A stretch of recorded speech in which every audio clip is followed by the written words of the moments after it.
I think Gina will be along in just a moment.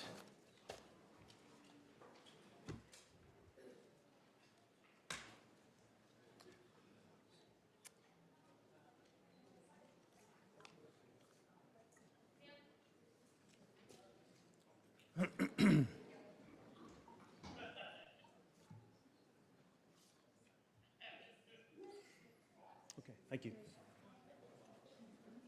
All right, Gina's here. We have everyone. Good afternoon, everybody. I call to order the special meeting of the Palm Desert City Council. City Clerk, we have a roll call, please. Councilmember Harnick. Here. Councilmember Nestandi. Yes. Councilmember Quintanilla. Present. Mayor Pro Tem Perdetto. Here. Mayor Truby. Here. All councils present. Okay, now we move on to item 3, action calendar. Before we begin the action item, I would like to note that members of the public may comment on the item before us. Speakers are generally provided up to 3 minutes, and we have about 54 cards. I think we should be able to accommodate everybody in the 3-minute time frame. Well, let's shoot for 2 minutes per person, because we're going to go to online comments as well. I want to leave some room for those. So this is meant to give us a buffer to make sure everybody gets heard, because I anticipate a lot of online comments as well. So we will go down to the 2-minute time frame. Sorry, guys. Yeah, there we are. Speakers are generally provided up to 3 minutes. However, due to the anticipated number of speakers, individual speaking time will be limited to 2 minutes to ensure the meeting proceeds efficiently. The next item is item 3A, consideration of a request for action to rescind City Council Resolution number 2024-038 related to LGBTQ Pride Month commemorations, and to amend City Council Resolution number 2018-09 related to diversity and inclusion. May we have the staff report, please? Mr. Cannoni. Good afternoon, Mayor and City Council. Richard Cannoni, Assistant City Manager. The items before you are in response to the request for action from the December 11th City Council meeting.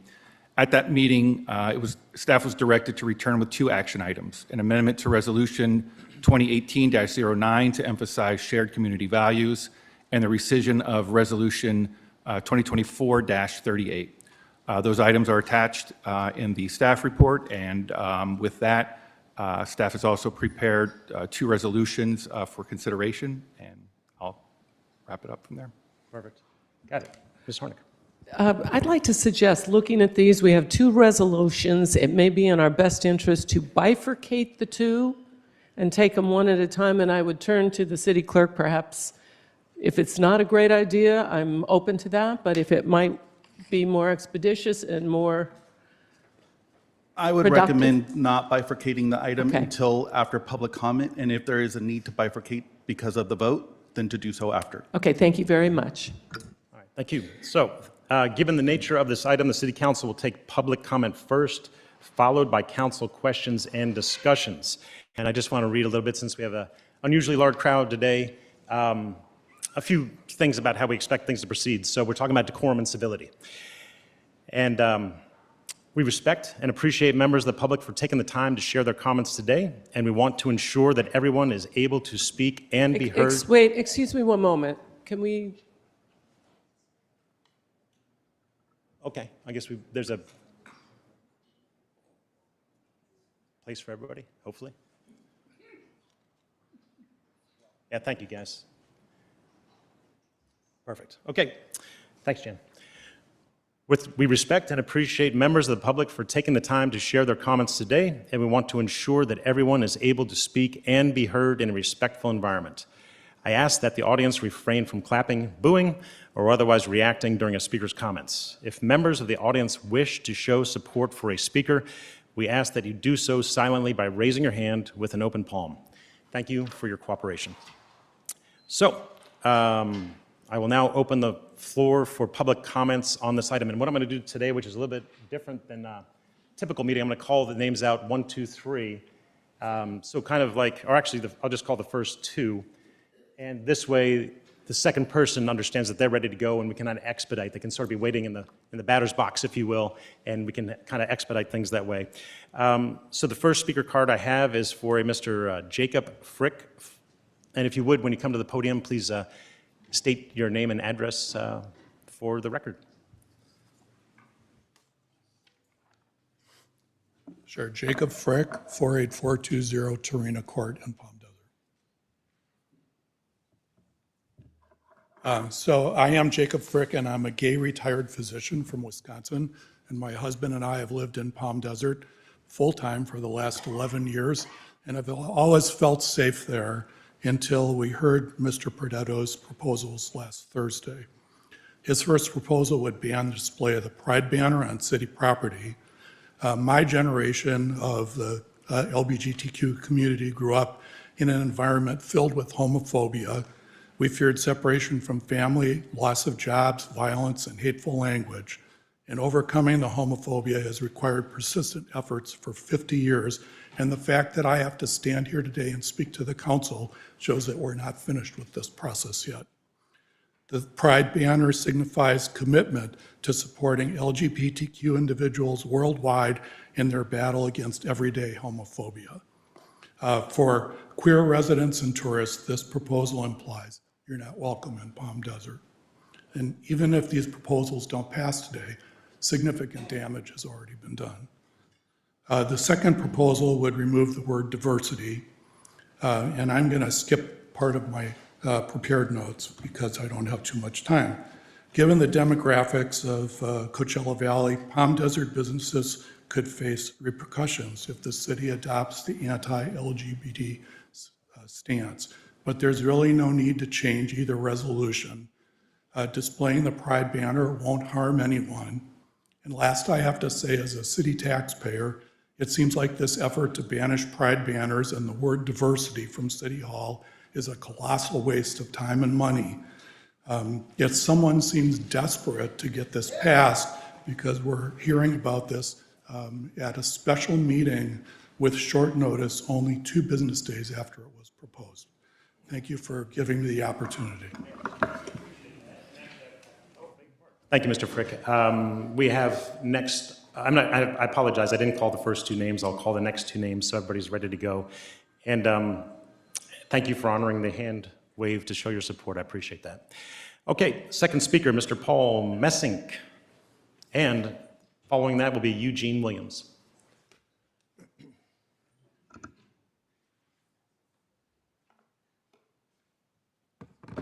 Hello, my name is Paul Messink, and I live in Palm Desert with my husband. Our address is 39405 Regency Way. We moved here over 10 years ago, in large part because the Valley is very gay-friendly. My art studio, where I work, is in the city, and I'm also represented by an art gallery on El Paseo.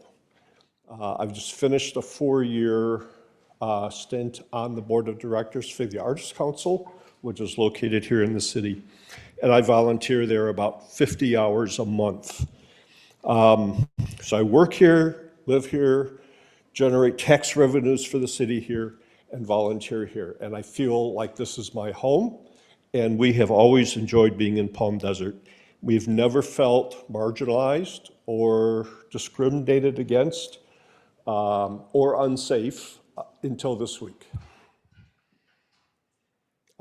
If it's the intent of this proposal to make Palm Desert less gay-friendly, that's working. If it's to make it the gay community less visible or more quiet, it's working. If that's the intent of these proposals, please be honest with us. I don't understand the rationale of this supporting unity. Just tell us that you want us to be quiet, and then we'll know. If that's not the intent, and I hope it's not your intent, then I don't understand why we're doing this. If residents do object to a pride flag, maybe they need a little education on what it means to be welcoming of everyone in this city. Thank you. Thank you, Mr. Messink. Next up, Mr. Eugene Williams. Thank you for being ready. My name is Eugene Williams, and I'm a resident of Palm Desert. I live here with my husband, Chris Gudino. Last month, we were driving to the Pride Festival in Palm Springs. We saw the big banner off Fred Waring that recognized the LGBTQ community in Palm Desert. We both discussed how powerful of a message that was and how great it felt to live in a community that recognizes its diverse population. To find out that the commemoration is now on the chopping block was shocking to the both of us. I am a therapist who works primarily with the LGBTQ community, and I understand the importance of how these messages of inclusion can benefit the community for the better. You see, the LGBTQ community is a marginalized group, and you should know that very well, Mr. Joe Prodetto, since you have such gratitude to your LGBT friends and have officiated more than a score of gay and lesbian weddings. You must also know that statistically, LGBT people, particularly LGBTQ youth, face discrimination, bullying, and suicide ideation more than their straight peers. LGBTQ young people are not inherently prone to higher suicide risks because of their sexual orientation or gender identity. They are placed at higher risk because of how they are mistreated and stigmatized in society. When you decide to make such a drastic change, it directly impacts our community and sets a precedent for discrimination against us. You say that Palm Desert is welcoming to everyone, but your actions say otherwise. You have set the tone for the direction you hope to take Palm Desert, and it is not one that is welcoming to all. Recognizing one group does not prioritize a group over others despite what you say. Recognition is not exclusion. Visibility is not favoritism. What that banner represented was safety, belonging, and hope, especially for young people who are watching closely to whether or not they matter in a place they call home. Terrific. Thank you, Mr. Williams. Okay, next up will be Mr. Greg Fear, and following that will be Mr. Todd Peck. Oh, Ted Peck, I believe, sorry. So we have Mr. Greg Fear, and then after Mr. Fear, we will have Ted Peck, beg your pardon.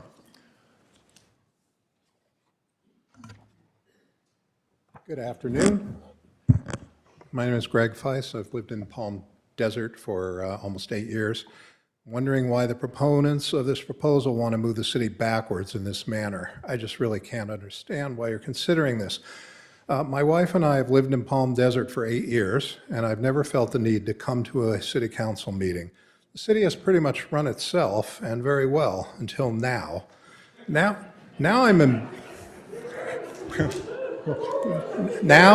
I am embarrassed by my city. I am not an L, a G, a B, or a T, but I am a strong ally. Obviously, the 24-hour notice was an attempt to get this by without people really noticing or having the time to do anything about it. How did that work out for you? Just stop for a moment, please. We'll hold the time, please, Mr. City Clerk. Guys, please just keep the noise down. We want to keep this going in orderly fashion. So how did that timing work out for you? If this is what you get with a 24-hour notice in the middle of a workday, the week before Christmas, imagine after a year. So many people, you had to go to the overflow room. These are your constituents. These are your shoppers who either do or don't come to Palm Desert to spend their money. These are your voters. The voters will remember who supports this proposal and who doesn't. Apart from the immorality and moving backwards that this proposal represents, there are hundreds of comments all over the internet, just in the last night when I looked at it, about boycotting Palm Desert shopping and restaurants, and even boycotting McCallum, even big wheel tours. So that's what I have to say. Thank you. great. Next up, we have Mr. Ted Peck. And following that, we will have Cherie Johnson. Thank you very much. I don't have any really prepared notes. I wanted to share some of my experiences. I grew up in 1957. My name's Ted Peck. I live at 73810 Cezanne. I grew up in the 1960s, in the 1970s, came into my formative years in the 1970s. Queer people didn't exist in 1960 and 70. I knew I was different from a very early age, and I knew that I didn't fit in. So I'd like to submit to the council today. Have you ever felt like there was a room that you've been in at some point that you didn't belong in, that you just felt out of place. We all have, right? At some point in our life, it's been an awkward situation. It's just like, these aren't my people, these aren't my kind, I can't wait to get out of here. That's everyday existence for gay men and women my age during that era. We felt very uncomfortable. We had to be an imitation of ourselves. We had to look upon other people and see how they acted and try to act like them. We heard the comments and the slurs and the F-bomb and all the other words. Okay, Mr. Perdetta, your supporters, you have a lot of support in the community right now. They're very vocal. They're a vocal minority. I think that we outnumber you, your supporters. But take a look at their Facebook pages. Take a look at the comments that they make. Take a look at the vitriol that comes out of their mouth when they attack people like me and others in this room. We have to endure that every day. We have to come out every single day. I was at a bar in the Oakland airport on Sunday afternoon. Somebody gave me permission to be gay because it came up during, oh, it's perfectly okay. I don't remember asking for their validation. I was at a restaurant that night in Palm Desert. Guys, please. We understand. Thank you. Just show your support with the hands, please. I was in a restaurant in Palm Desert Sunday night, and I don't know whether I was more disturbed by the fact that the woman sitting next to me was very blatant that she said she didn't like living in Colorado because there were too many gays and too many liberals. And I assume she probably hates black people too. And I have two Okay. black grandchildren. Mr. Peck, thank you. Appreciate your thoughts. Okay, Sherry Johnson, please, and then we'll be followed by Mr. Ralph Perry.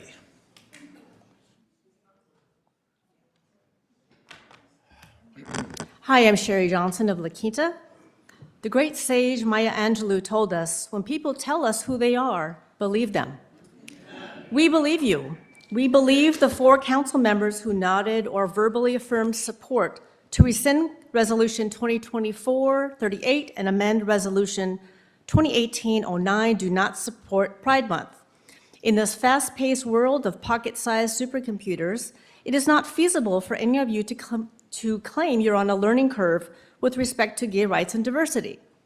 And so here we are in 2025 in one of the most beautiful and exclusive cities in California, asking the members of council to cease the bigoted steps to action you've gotten yourselves into.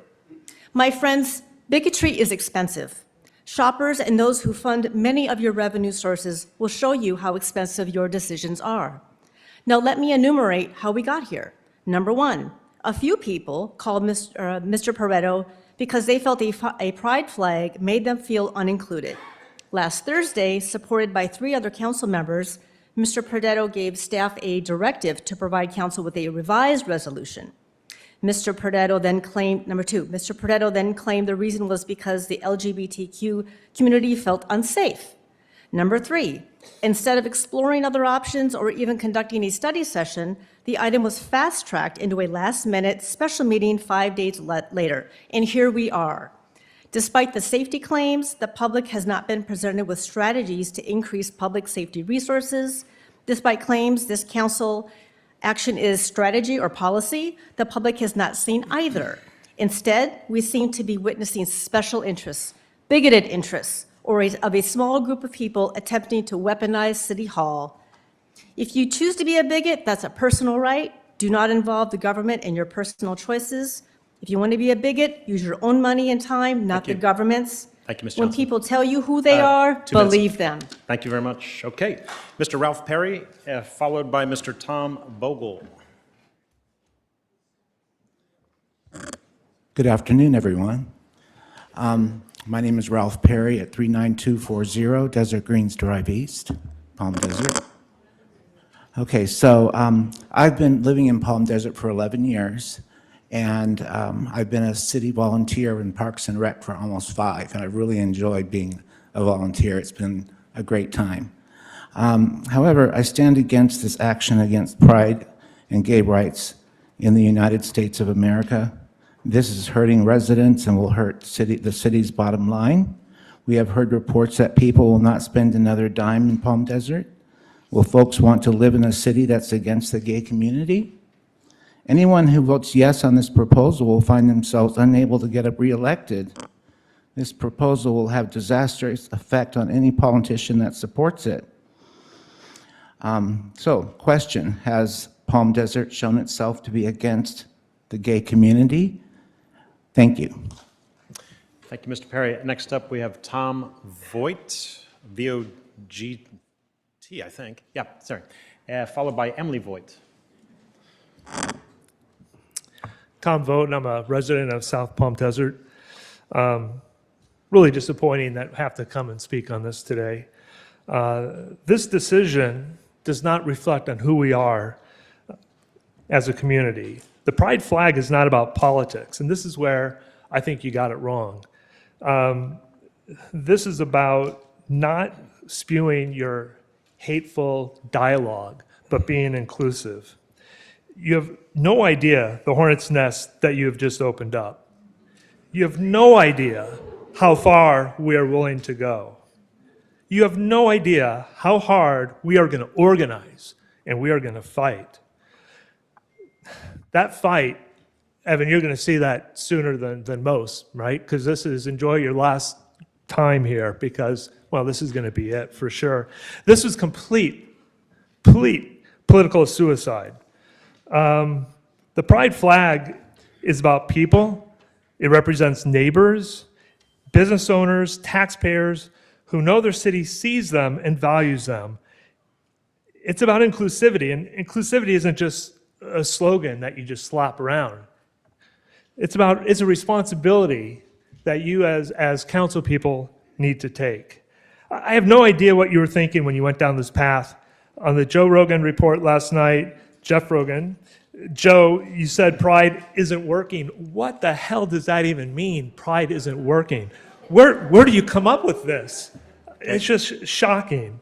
I don't know what your true motivation is, but I do know the fact that you're having this meeting on such short notice, this shows your cowardice. Thank you. Next up,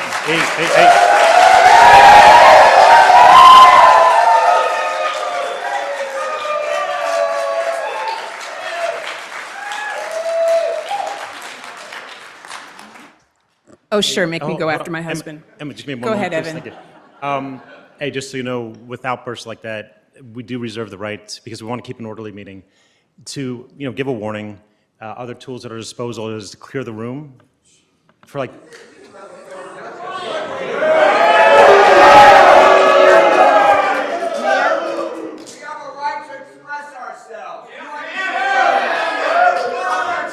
So, sit, Let's see how that goes.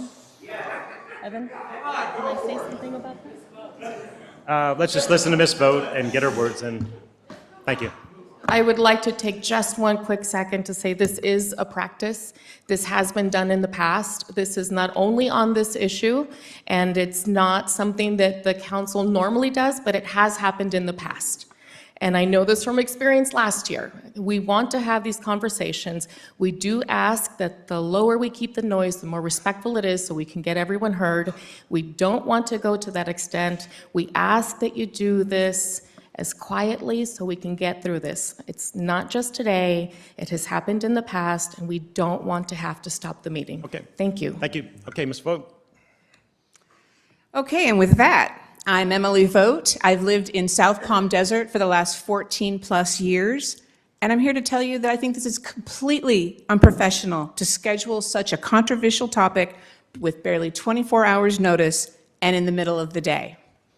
I've had many people reach out to me because they couldn't leave their work on such short notice. Seems clear to me that our input isn't important, and you need to know we won't back down. Thank you. Next up, we have Ms. Bex Lorton, L-O-R-T-O-N, and following that will be Dr. Lynn Stott. All right, I'm a crier, so I'm naming that. My name is Bex Lorton, and I use he, they pronouns.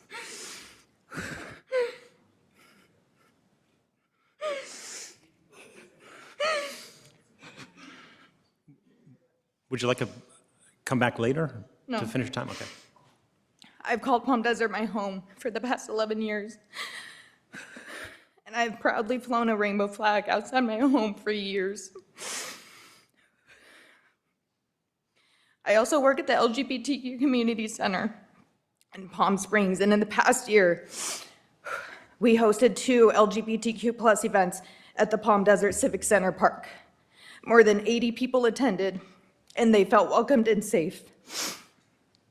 In large part because of the Pride Progressive banner displayed on the City Hall building.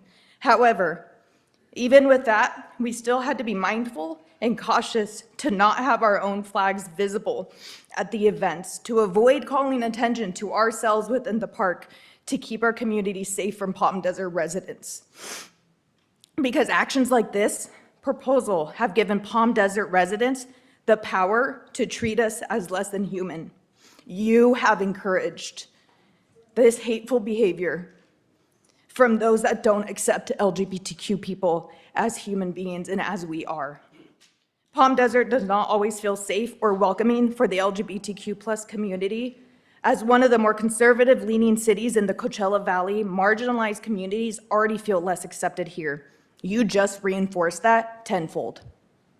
To hear of this proposition is sickening and completely unnecessary. My existence is not a private identity, and I will not walk around in my hometown silenced, shunned, or made invisible. We live in a diverse, affirming, and accepting Coachella Valley, and Palm Desert needs to catch up and be part of that reality. Thank you very much. Dr. Lynn Stott, followed by Armon. I have one name there, A-R-R-M-O-N will be the next speaker. Thank you. My name is Dr. Lynn Stott. I'm not a medical doctor, but I'm a PhD in anthropology, community formation, values, and structures. I'm here today for a couple of things, and one is really to talk about how some of this language could take us if we follow it to its just conclusion. If the City Council chooses not to acknowledge or celebrate any group, subgroup, season, or festival on City Hall property, that's one thing, but that means banners in support of Christmas, Hanukkah, Veterans Day, Cinco de Mayo, high school graduation, Black History Month, Hunger Action Month, all those also would need to be excluded because everyone in Palm Desert does not belong to every single one of those groups. Removing the language from a unanimously passed resolution of more than 7 years ago is another terrible, terrible thing, because what it does is it leads towards the erasure of identities of our fellow humans, and that only makes us weaker and more susceptible to autocratic rhetoric and movements. The rhetoric of Great Britain in the 1930s did not work for the United States then, and it definitely does not work for either Great Britain nor the US now. Unity comes through acknowledgement of diversity and appreciation and understandings of differences. Those differences cannot be appreciated nor understood if they are erased or silenced. We are brown, Black, white people of many traditions and ethnicities living on native land. Integrated means acknowledging and leveraging our differences to a common strength. It does not mean erasing them. Thank you very much. Armon, followed by Mr. John Taylor. My name is Armin Ackerboom. I live at 47857 Sun Corral Trail. One of the council members was on KESQ right when I was getting ready to come here at noon. And that council member said that there was a desire to focus on parks, safety, and fiscal responsibility with no distractions or diversions. This seems to be exactly what that is, a distraction and a diversion, and it's not speaking to the issue that you ran on. When your actions and your words don't match, it's called hypocrisy.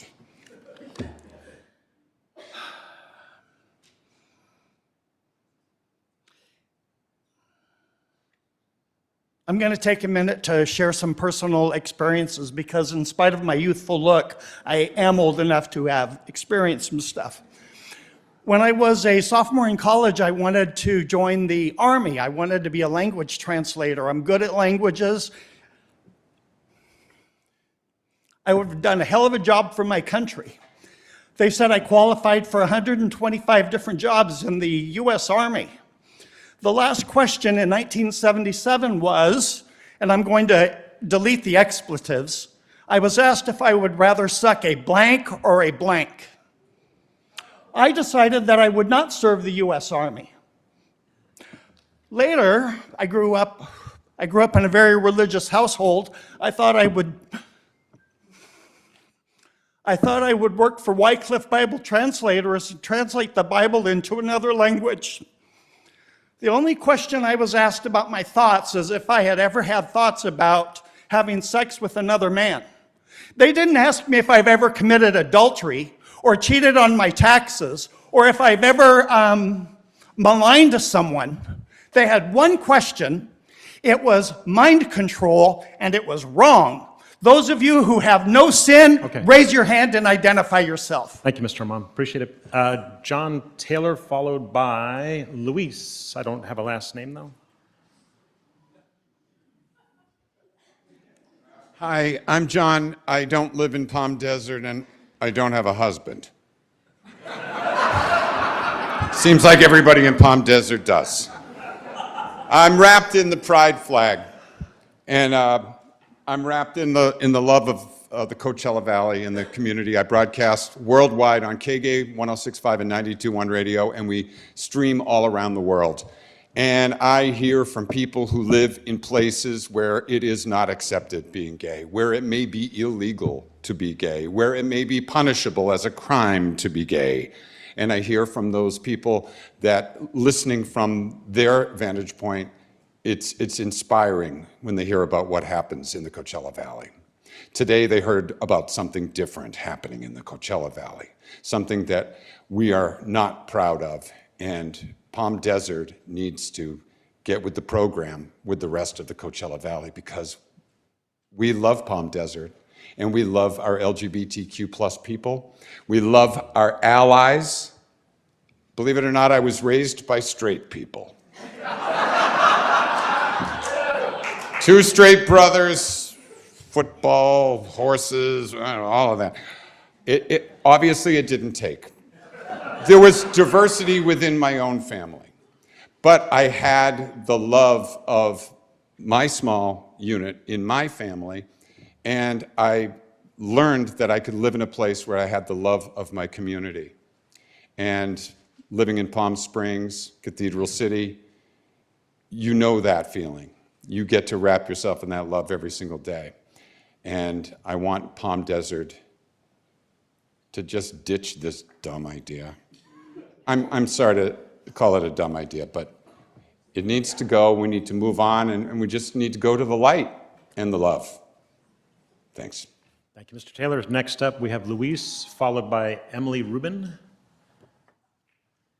Is there a Luis available? He has an address on Portola Avenue. No? Okay. We have Emily Rubin, followed by a Becky Robinson.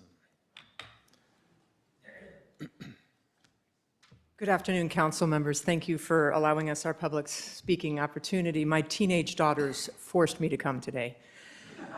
They're at Palm Desert High School, and they couldn't come because this was scheduled in the middle of a day with very short notice. They really wanted to be here. I'm representing my whole family. My wife and 2 daughters moved to Palm Desert because we were seeking a community where we would feel safe and respected by our neighbors.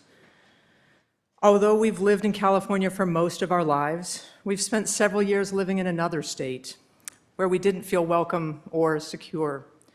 Returning to California and to a city like Palm Desert represented a return to a place where we knew people would respect one another, or at least we thought, and they would provide a welcoming environment for us and our daughters. In particular, we were impressed with the reputation of Palm Desert High School. It's an incredible school, an incredible community, filled with kindness and respect for all. And we came to this community because of stability.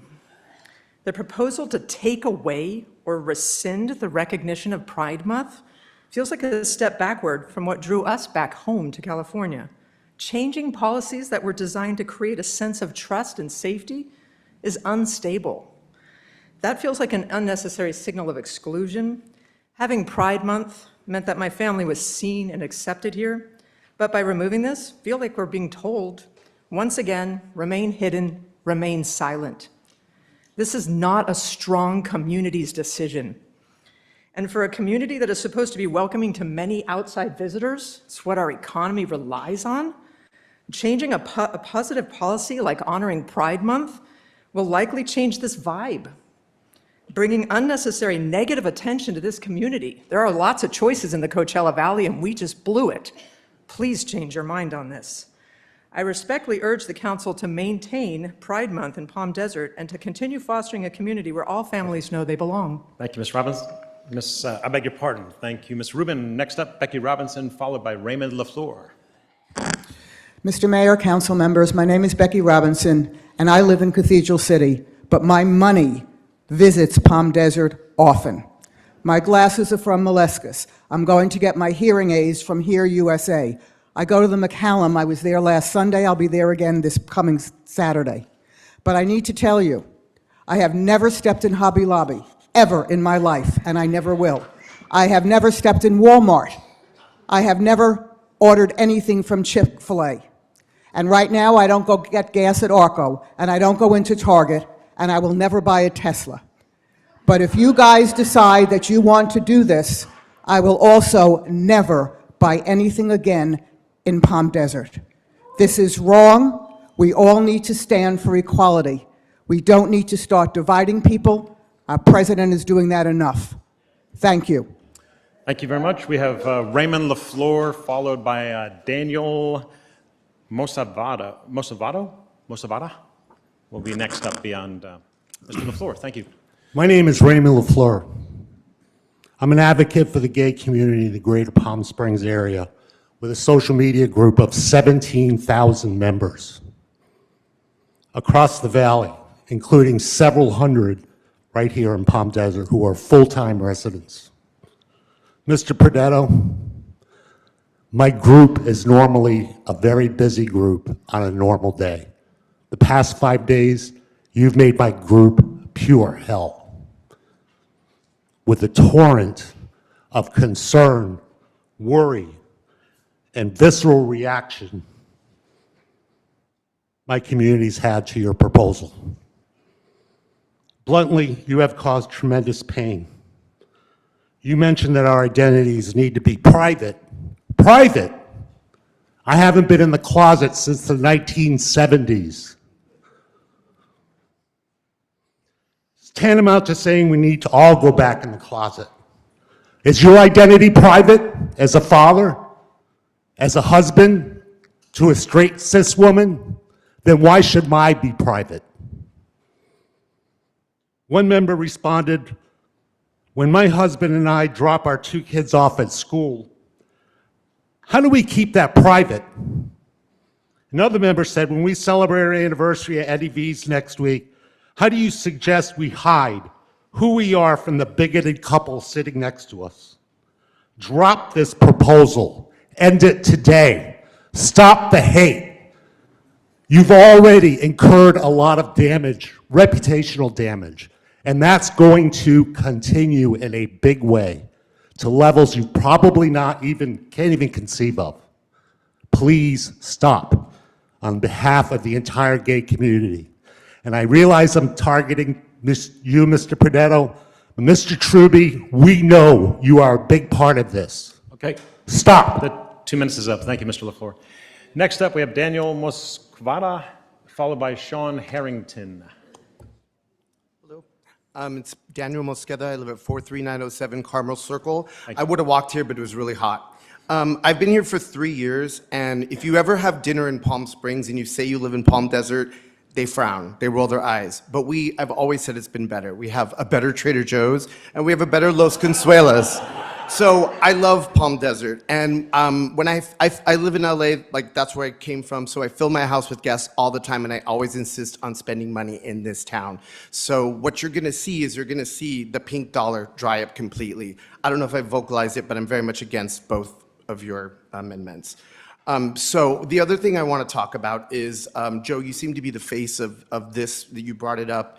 I think that there is, gosh, I'm so incredibly nervous. I I think that I try to feel like I don't want to live in a double down society. I like changing my mind. I like being agile. And I listened to your YouTube showing from last week, and I watched your interview on Fred Rogan. And one of the things you talked about was sort of not elevating one part of society from the other.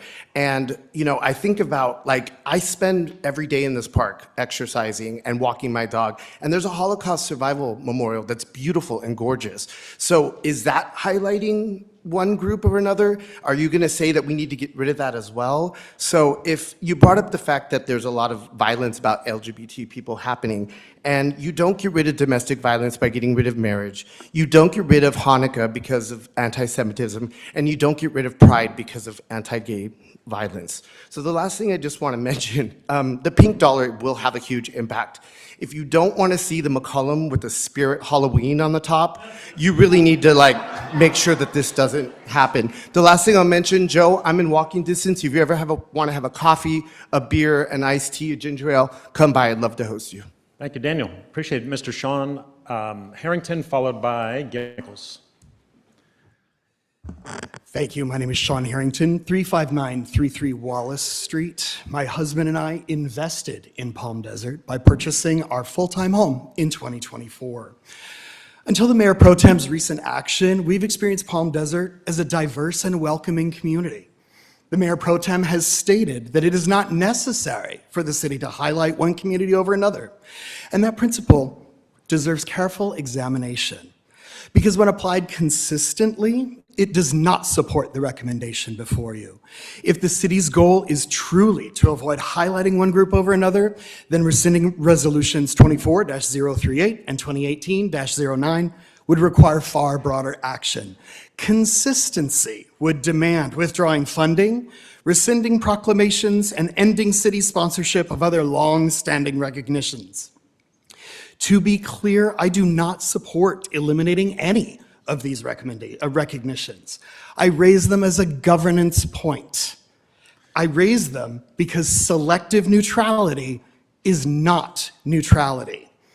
The city has long understood that honoring veterans, acknowledging the Cahuilla people, even commemorating historic atrocities, do not divide our residents.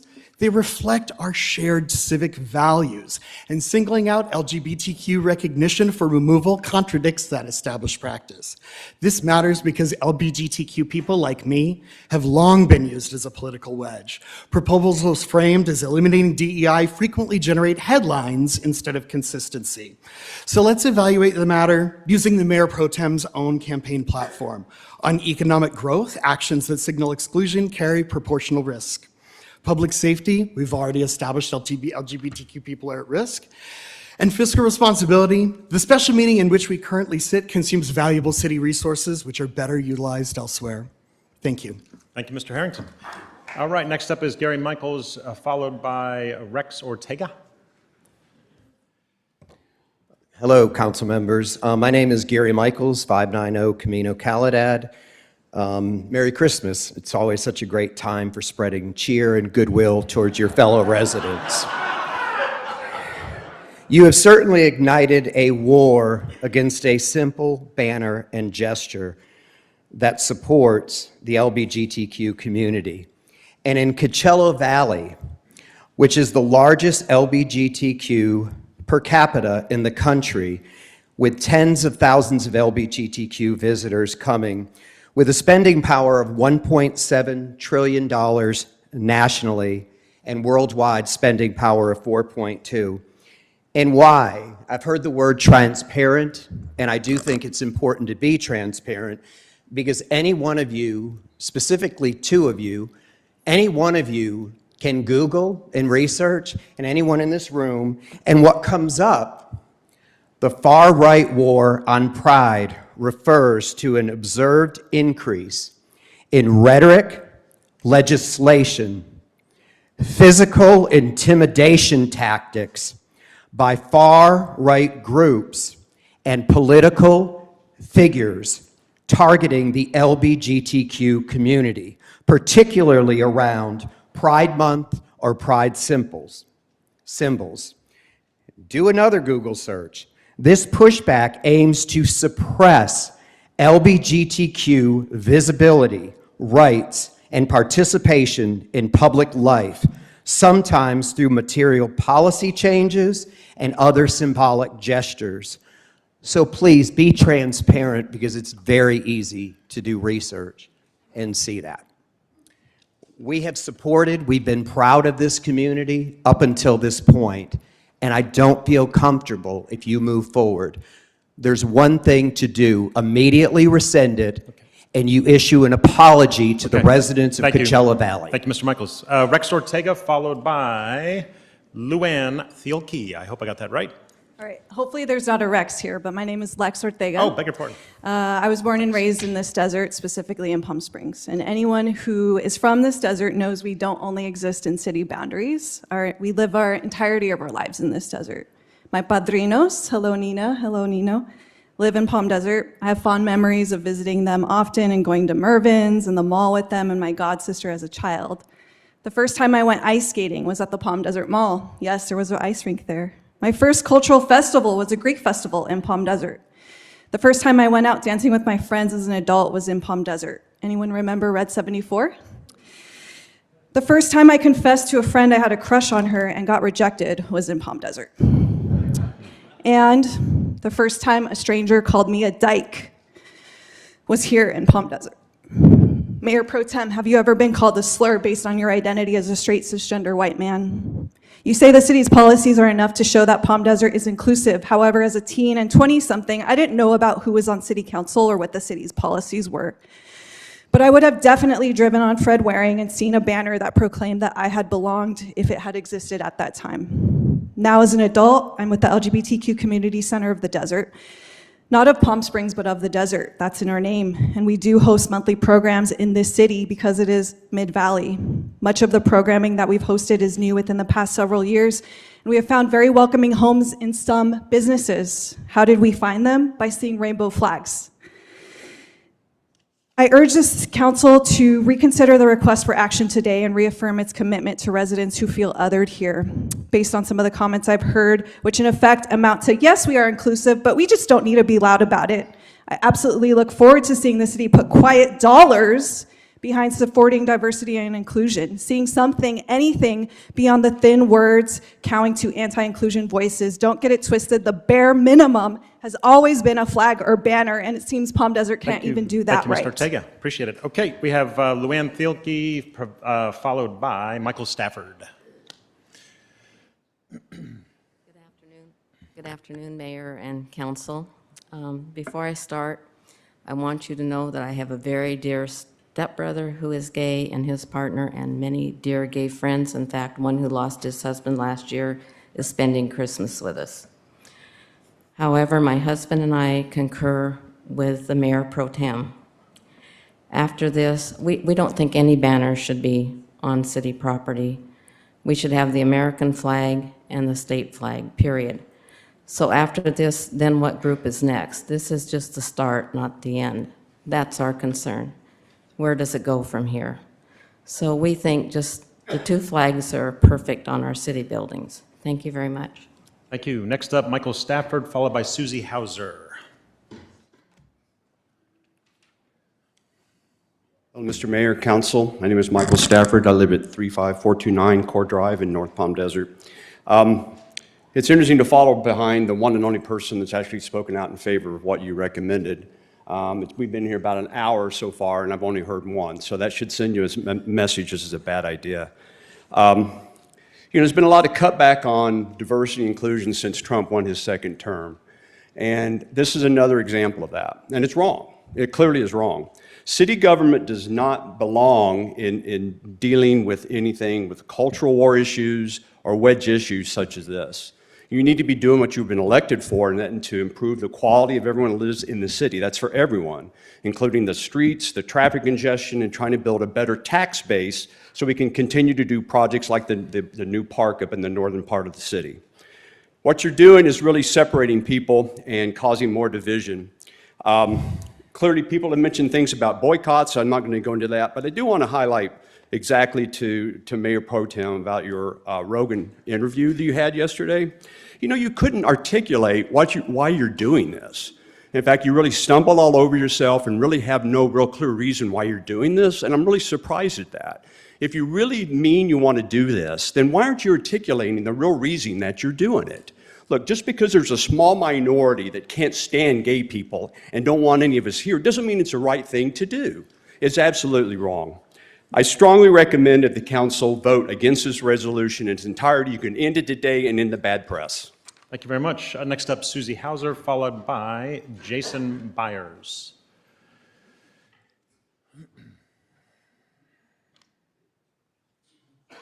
Thank you, Council, for letting us speak. And I came here with an idea of what I was going to say, but I've been listening to all these people, and I hear two big messages. One is there's a lot of suffering in the past, and two, they've lived in Palm Desert and they had no discrimination. They were very happy, and they are happy. And what bothers me most of all, is hearing people that want to destroy our city based on a banner going up and down. And I know it holds more meaning than just a banner going up and down, but that isn't the way to solve this problem.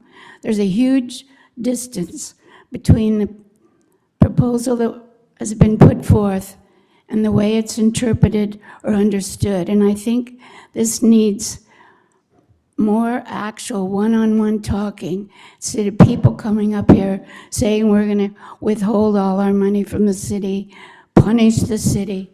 There's a big lack of understanding. I happen to know Joe personally, and I know he's not a gay hater. And whatever these words were that were written or said, they need to have more conversation with the people that are hurting. And I think you can actually come together on something. But these are all good people. And the people up there, every one of the council members, are also very good people.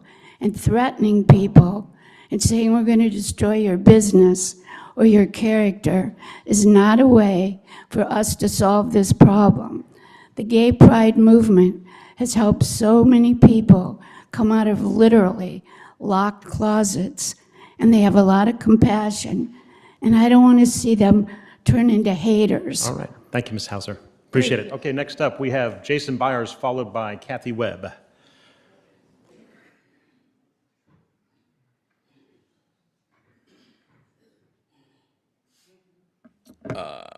Hello, everyone. My name is Jason Byers. I'm running for State Assembly to represent the people of Palm Desert in this room. I'm here with my boyfriend, who just a few days ago got cured of cancer in Palm Desert at Kaiser Permanente. So thank you, Palm Desert. Couple of points. I want to talk about why we celebrate Pride, why we have Pride Month. In 1970, there were a group of people that were not even allowed to let people know that they were gay. The police chief decided that they would raid the secret place that they were hiding and brutalize the people that were there. Well, the LGBT community there in Stonewall decided that they're not going to take it. And so in June of 1970, they decided to fight back. And we've been fighting ever since, and that's why we celebrate Pride. The second point is the rainbow flag is not an exclusionary flag. It has all the colors of the rainbow. It's an inclusionary flag. Every person, gay, straight, whatever, is included in the flag. But you know what's not included in the flag is bigotry. That is not part of that flag. So diversity, we're talking about diversity, and diversity is something that should be celebrated. We celebrate Cancer Awareness Month, Native American Heritage Month, Black History Month, Women's History Month. So why is this month that celebrates Great Pride the one that's the problem? We've been fighting for years to give ourselves a month and a flag, and I'll tell you what, we'll be damned if we let you take them away from us. Thank you. Thank you very much. Okay, next up we have Kathy Webb, followed by Stephen Nelson. That's me. Hi, thank you for having us here today. And I have to tell you, I only learned about this about an hour ago. I had a friend get a hold of me, and she said, this is about DEI. And as a former CEO of United Cerebral Palsy and the chair of the UCP of the Inland Empire Board, I thought I'm coming in and talking about DEI, but this is not about DEI. Well, it is, but it's also about our community. And so, change of subject from the speech I wrote, I just want to say that, you know, my husband and I retired here 6 years ago.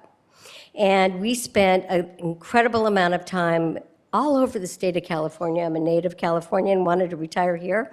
And we looked everywhere for a place to retire. And we chose the Coachella Valley, and specifically I'm a resident of Palm Desert, because of the diversity of this valley. That was literally the most important thing to us, and so we moved here. And so when I come here today and I find out that this is about rescinding something about our Pride Month and the Pride flag, which I am going to go out and buy and put in my front yard as soon as I leave here today, I'm appalled by that. I can't even believe that our city council would even consider something like this. I'm saddened by this. And at the end of the day, it really is about diversity, equity, and inclusion. Those are not abstract concepts to me. DEI is not about preference or politics. It's about access to our community. It is about dignity and the dignity of the citizens that live here. We need to raise that flag. And it is about whether our cities are designed for all of our residents, not just some of them. Terrific. When DEI, am I over? Oh, No, I am. sorry, yeah, I jumped the gun a little bit, I apologize, but I'm sorry, we have the 2-minute rule today. That's okay. Thank you so much, Ms. Webb. We have next up Mr. Stephen Nelson, followed by, hey,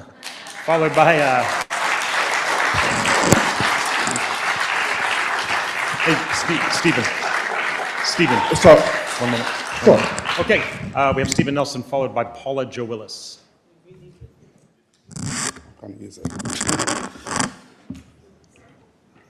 good afternoon, City Council. Let's be clear from the outset. The Pride recognition was never about a parade or a political statement. It was about acknowledging a simple fact that LGBTQ plus residents are part of Palm Desert and always have been. I know this because I wrote the original resolution and worked closely with Councilwoman Karina Quintanilla and then Mayor Kathleen Kelly to ensure it was thoughtful, limited, and responsible. The intent was recognition, not celebration, history, not performance. Mayor Pro Tem Joe Perdetto's motion to rescind that recognition isn't about improving policy or fixing a problem. It's a solution in search of an issue and sends the wrong message, that some residents are less worthy of acknowledgement than others. Palm Desert faces real challenges: public safety, economic stability, housing, and restoring confidence in local government. Revisiting a lawful, carefully crafted proclamation doesn't address any of those priorities. It distracts from them. More importantly, selectively withdrawing recognition from a legally protected community creates unnecessary division and reputational risk for our city. That's not theory, that's basic governance. Every council member has the right to bring forward motions, but leadership is about judgment and focus. This motion fails both tests.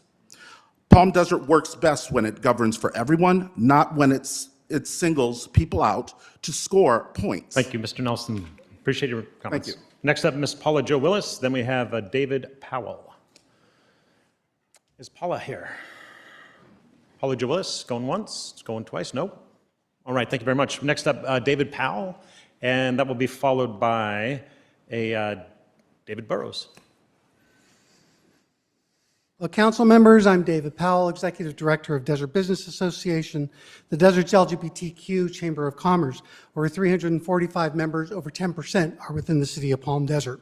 More than 45 years, we've been the oldest LGBTQ chamber. Just 2 years ago, I was invited by the city of Palm Desert to accept the Pride Month proclamation. I stood at this podium with 9 local Palm Desert LGBTQ business owners, people who believe in diversity, equity, and inclusion, with some who, for years, experienced exclusion simply for being gay or lesbian. Many of us in this room have lived through fighting for basic rights others take for granted. The right to marry who we love, to serve openly in the military, to be protected from bullying and conversion therapy, and to receive equal treatment in housing and employment. That history is why LGBTQ chambers exist. Not because we wanted separation, but because we were ignored, ostracized, and discriminated against for who we are. We created support systems, partnerships, and economic visibility, both within the community and beyond. While progress has been made, discrimination has not disappeared. The same is true with pride recognition. It serves a clear purpose by saying, you belong here. It tells residents, workers, and business owners that they are valued and that they belong. But when that recognition is questioned or removed, it sends the opposite message, whether intended or not. The reaction in the community over the past week makes that very clear. Yet even now, we continue to see negative public commentary questioning that belonging. I also ask you to consider your own city employees, some of whom are LGBTQ. Would any of us want to work in a place where our identity is debated rather than respected? Finally, this is also an economic issue. I do not support boycotts. I support people spending their dollars where they feel welcomed, whether it's through local tourism excursion, buying a home, getting legal advice, or even getting a mortgage. We want to know we are respected for spending our dollars with them. Cities and those who lead them by signaling and conveying inclusion attract talent, investment, and trust. Thank you, Mr. Powell. Appreciate it. We have Mr. Burrows, followed by Lisa Brodgett. Mr. Burrows? No? Okay. Oh, beg your pardon. There you are. I recognize that man.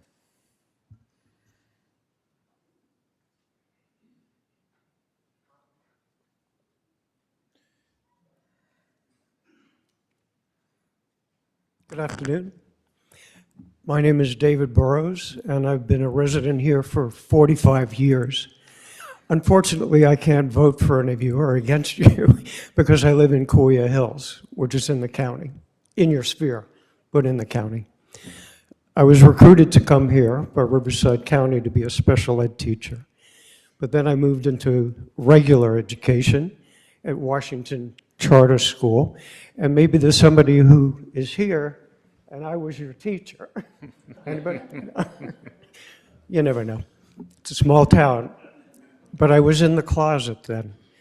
I couldn't really speak to the staff or to parents about who I am, about my husband, my late husband, and that was tough. But finally, you know, the world has changed because most people in this room, apparently, witnessed some horrible things over these decades against gays, lesbians. I think you all remember that. And now the world has changed. But if this resolution is rescinded, I'm not going back in the closet. I'm going to be who I am. Some of you know me, and I love Palm Desert. So please think carefully what the message will be if you rescind this. Thank you. Thank you, Mr. Burrows. Next up, Lisa Brodgett, followed by Kevin Duncliffe. Thank you.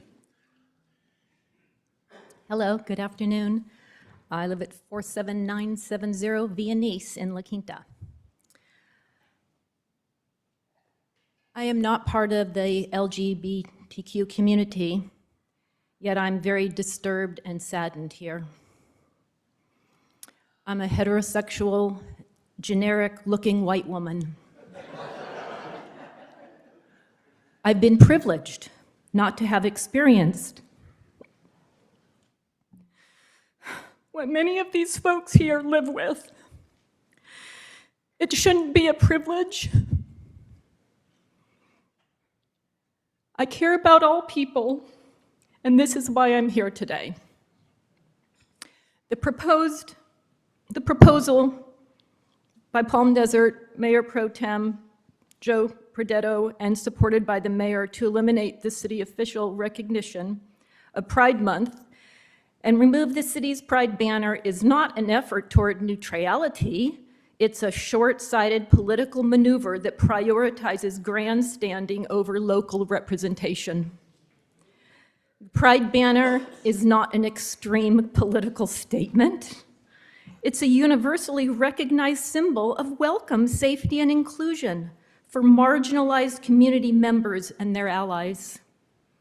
To label this symbol diverse and demand its removal is a false equivalency that serves only one purpose: to score cheap political points by hurting others. The effect of the proposal is clear. It intentionally creates them and us. It sends an unequivocal message of rejection to visitors, tourists, and residents. You are not welcome in Palm Desert. This action trades the essential work of building an inclusive city for the fleeting, loud attention of a political spectacle. All right, thank you, Ms. Pratchett. Next up, we have Kevin Duncliffe, followed by Alian Van Gilder, I believe. I am Kevin Duncliffe, 73465 Feather Trail, where I've lived with my husband and many wonderful friends and neighbors over the years, almost 25 years, gay and straight alike. I imagine council members are aware of the statement that was put out by our local assembly member, Greg Wallace, against this proposal and in support of our local LGBT community. If you haven't read it, I urge you to read it. If you have read it, I urge you to read it again, because it's really great. He's right on the money, and I think it was such a wonderful thing for him to do, to put out that statement. That was great. The other thing I would say is that obviously I hope that the council decides not to move forward with this proposal. But if you do, you know, people aren't going to remember all of the words about, oh, I have gay friends, oh, we don't really mean to divide anybody. I mean, I think we all know that this is a pretty divisive proposal, and that's what people are going to see. You're the guys who took the gay pride flag away. That's what you'll be remembered for. That's the label that will be applied to you, anti-gay. That's what people will remember. Not, you know, whatever statement or word salad you put together in support of this rather ugly proposal. So you've obviously got a sense of the room, you've got a sense of what the community is thinking. I sincerely hope you will take that into account and at the very least give this a lot more thought, and preferably just ditch this proposal altogether. Thank you. Thank you, Mr. Duncliffe. Next up, we have Alian Van Gilder? Yep, or Golder. Anyway, there we are, and that will be followed by Bobby Keating. Hi. Okay. My name is Gillian Van Gilder. It's okay. No, it's weird. I understand. Right. Okay. So I have been a resident off and on in Palm Desert since 1998. My kid went to Washington Charter, Palm Desert Charter, Palm Desert High School. I had a whole different thing I was going to say. Sorry, I'm really nervous. But a lot of things that I was going to say have already been said. So here's what I will say. I have volunteered at all of those schools, and I know this feels like a segue. I am also the mother of a gay son who didn't tell me until he was 20, which is weird because we're very supportive. So it tells you where we are forward and backwards in our society. So what I'm going to tell you is I volunteer a lot at Palm Desert High School because I'm on the foundation. So part of what we do there is planning the graduation. And I just want to say to you guys, I know that some of you come to that graduation. So when you look at these kids who the leading cause of suicide for LGBTQ leading cause of death for these kids is suicide. So when you stand up there to give them their diploma and shake their hand and tell them you did a great job, how do you think they're going to feel when they look at you? And these kids in this generation of the kids that are in high school right now, they're very supportive of each other. It's not like it was in the 70s or the 60s or whatever. They love each other. They mostly, not all, but mostly, and they support each other. So they're not going to look kindly on the fact that you're taking away rights of them or their friends. It's very inclusive. So I just want to remind you that, it's a rhetorical question because I know I can't ask you questions, but do you know where you live? Like, this is the gay mecca. Coachella Valley is the gay mecca. So our gay population is 33%. The rest of the country, it's like 9%. And these are percentages I'm pulling out of somewhere, but they're pretty close to clear. But what I'm saying is please be mindful of where you live. This would be one thing if you were in Oklahoma City, but this is Palm Desert. So think about what you're wanting to change before you change it. When you think about these kids, look at your kids. My kids have gone to school with your kids. Understood. Thank So you, Ms. just Van think Gilder. about it. Understood. Yes. Bobby Keating, followed by Debbie Green.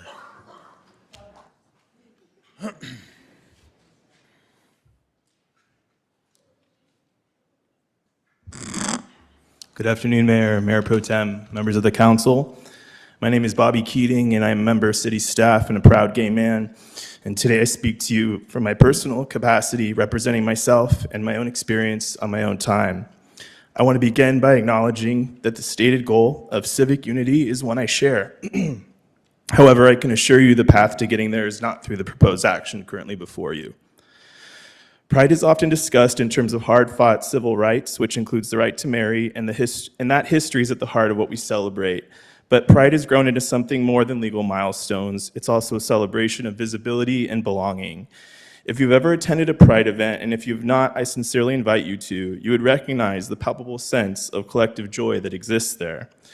It is a feeling of being seen, often for the first time, not as something to tolerate, but as something to celebrate. And that feeling is not divisive, it's unifying.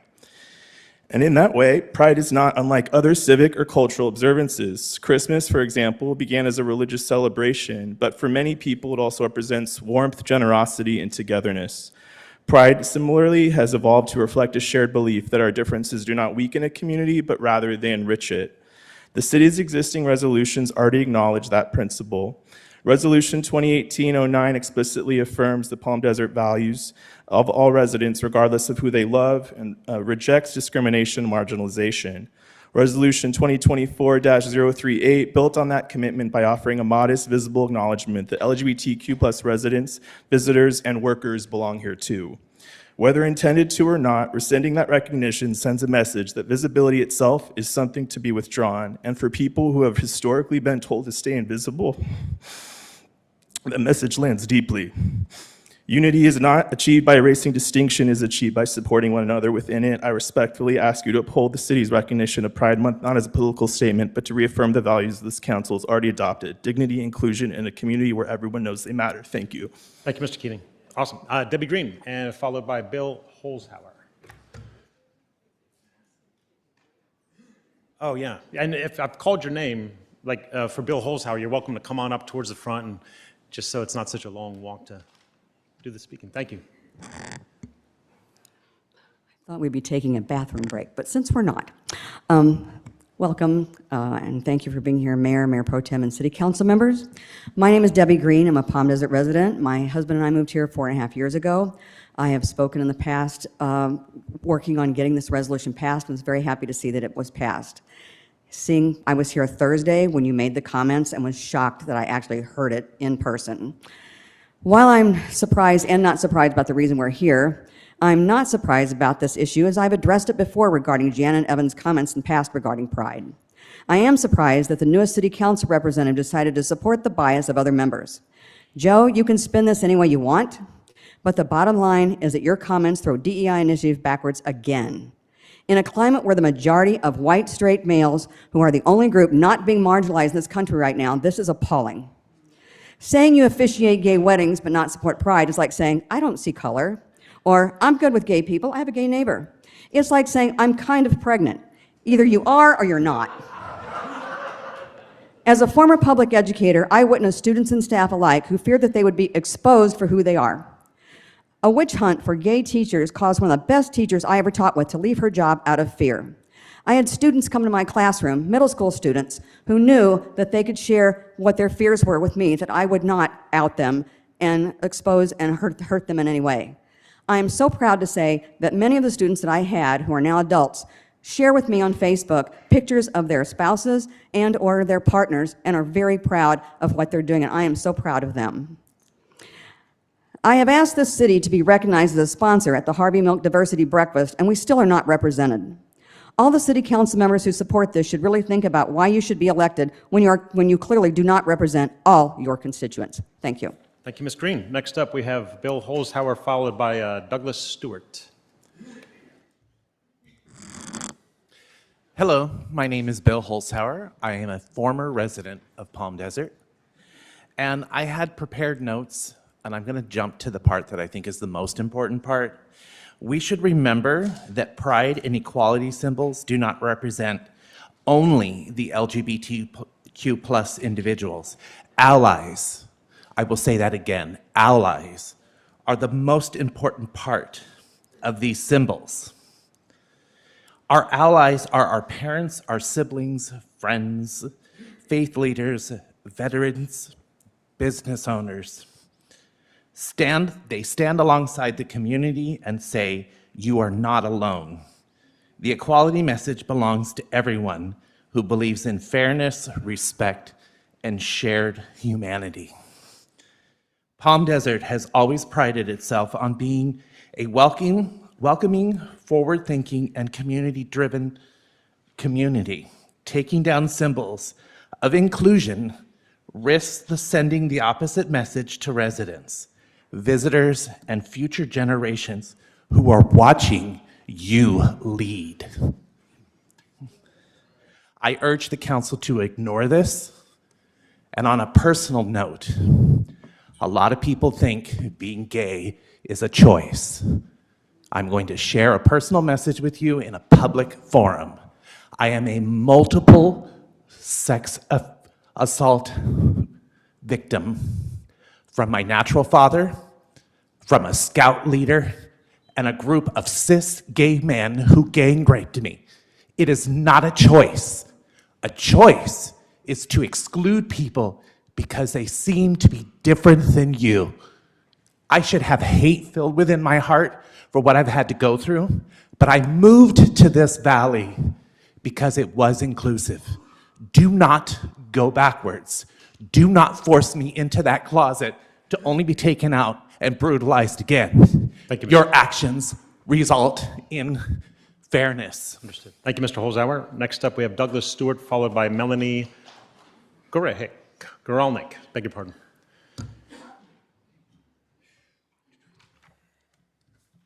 Hello, my name is Douglas Stewart. I live at 1167 Via Merced in Cathedral City. But up until today, I shopped extensively in Palm Desert because Mayor Pro Tem Joe Prodero and some members of the council speak as though we live in a perfect world, a world where history never happened and injustice never occurred. They asked us to believe in a world where LGBTQ people were never persecuted, imprisoned, or killed simply for existing, a world where they were not targeted by authoritarian regimes, hunted by police forces enforcing discriminatory laws, or condemned by powerful institutions that claimed moral authority while failing to live up to it themselves. They ask us to imagine a world where religion was never weaponized, where scripture was not selectively quoted to justify hatred, exclusion, or violence against people whose only crime was loving differently.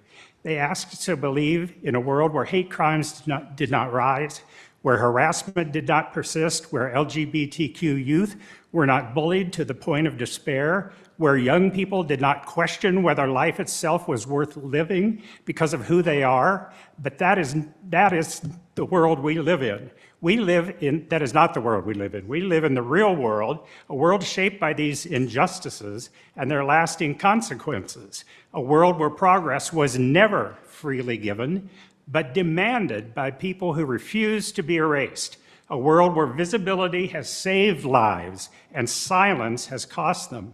That is why pride and diversity must continue, openly and unapologetically and without compromise. Pride is not about elevating one group above another. It is about acknowledging history, honoring resilience, and affirming that LGBTQ people are worthy of dignity, safety, and recognition, not in spite of what they've endured, but because of it. Thank you, Mr. Stewart. Appreciate it. Next up, we have Melanie Goralnik, and followed by Joel Haire, Haire.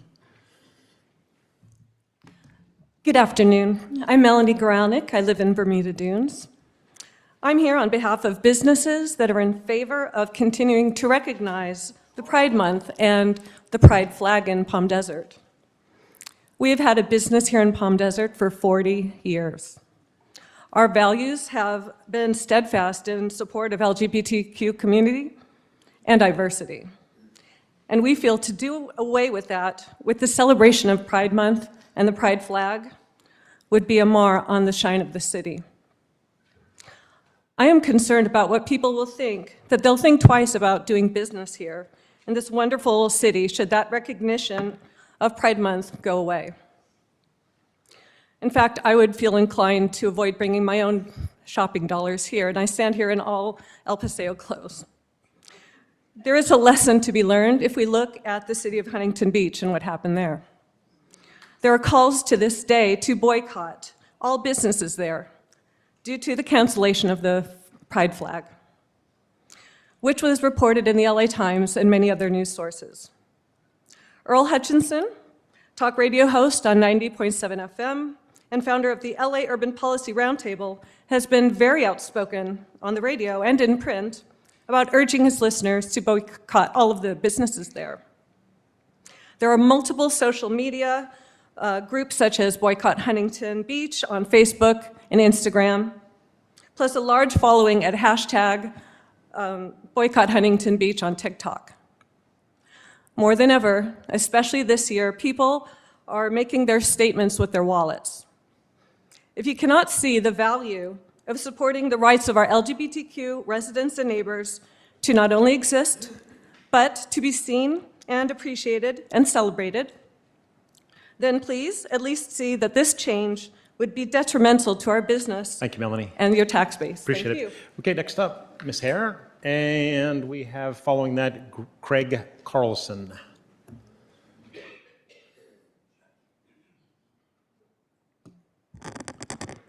Hello, Council. Thank you for giving us the opportunity to speak. My name is Janet Hare. My wife and I live at 15 Via Palmyra here in Palm Desert. We moved here 9 years ago to retire from San Francisco, which was obviously a very inclusive and welcoming city. And we came specifically to Coachella Valley. We had vacationed here. We knew we felt welcome here. Our thought was to live in Palm Springs.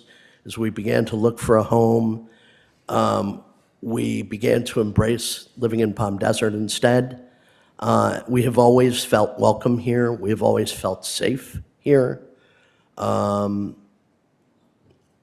this week. And what has transpired this week by our newest city councilman and several other members on this council has been despicable. To roll back what has been set forward, to only embrace and make welcome all of our residents in this city, to keep them safe, to allow them to be themselves. That is basic human rights, basic human dignity. And I urge you to roll back this resolution. Thank you. Thank you, Janet. Next up, Craig Carlson, followed by Christopher Caldwell. Carlson? Nope. Okay. Is Christopher Caldwell here? Okay, there we are. And that will be followed by Jorge Casales. Good afternoon, members of the council and Mr. Mayor. Thank you for the opportunity to address this issue. My name is Chris Caldwell. I've been a homeowner in the Coachella Valley for 20 years. I'm a full-time resident, and I do live down the road in Palm Springs. But I dine and shop regularly in Palm Desert. You've heard from many people today about why the issue before you is morally wrong, why it's going to hurt people, why it's going to cause harm to young people. It's also bad politics, but I want to talk about the fact that it is a bad financial decision. It is not fiscally responsible. And as members of the City Council, you each have a duty to look after the finances of this city. And adopting this resolution or moving forward with this action item would be in derogation of that duty. And the reason I say that is because of the message that you are sending. The message that I hear, regardless of whether your intent may or may not be benign, but the message that I hear and the message that you send to this entire community, and not just the Palm Desert community, not just the Coachella Valley community, but our country, because our country will hear about the action that you take today if you move forward with this. It will be a subject of press. Don't kid yourselves into thinking it's not. And the message that you're sending is that I am not welcome here. And if I am not welcome here, I can tell you I'm not going to dine here, I'm not going to shop here. And thanks to the wonders of the internet, for the few stores that I can only come to here, such as Nordstrom Rack, I can do that online. And I'm going to do it online because you're not going to get my tax dollars. You're going to be hurting the fiscal health of the city. And I'm not alone on this. If you can see what happened in just 24 hours, Thank you, Mr. Caldwell. think what you're going to hear in the country. Appreciate it. Okay, Jorge Casales, let's say after we have the next two speakers, we have Jorge Casales followed by Douglas Cook. And after Mr. Cook, let's take a comfort break for 10 minutes. Sound good, Mr. City Clerk? A 10-minute comfort break after the next two speakers. And do you have additional cards after that? Oh, yeah. Okay. All right. Thank you. Good afternoon. My name is Jorge Casales, and I live at 30 Via Cielo Azul in beautiful Palm Desert. My husband and I have called this lovely city our home for the last 7 years and change. We have felt welcome and safe the whole time until now. This ill-advised notion to rescind the Pride and Diversity resolutions is not only unnecessary, it is also immoral, divisive, and completely unjustified. But we have seen this pattern before. At one point, LGBTQ people were barred from the military because it would harm unit cohesion. Then marriage equality was opposed on the grounds that people would be completely out of control, marrying their toasters, their pets, their grandparents. Now, this initiative is being advanced under the guise of, we want to unite the people, not keep us divided. Well, try again.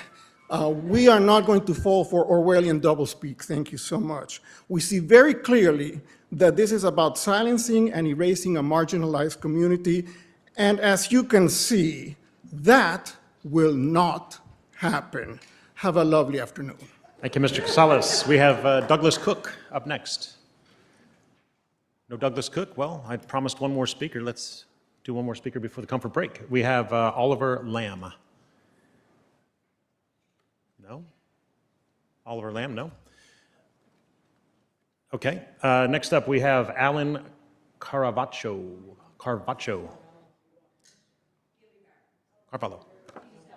Oh, okay, great. I'll leave that for later then. Alan, is that Mr. Carvalho? There we are. Yeah, what a good entrance. Okay, very good. First of all, thank you very much for having us. There's a lot of dysfunction up here, folks. We have a woman whose husband died of a fentanyl overdose.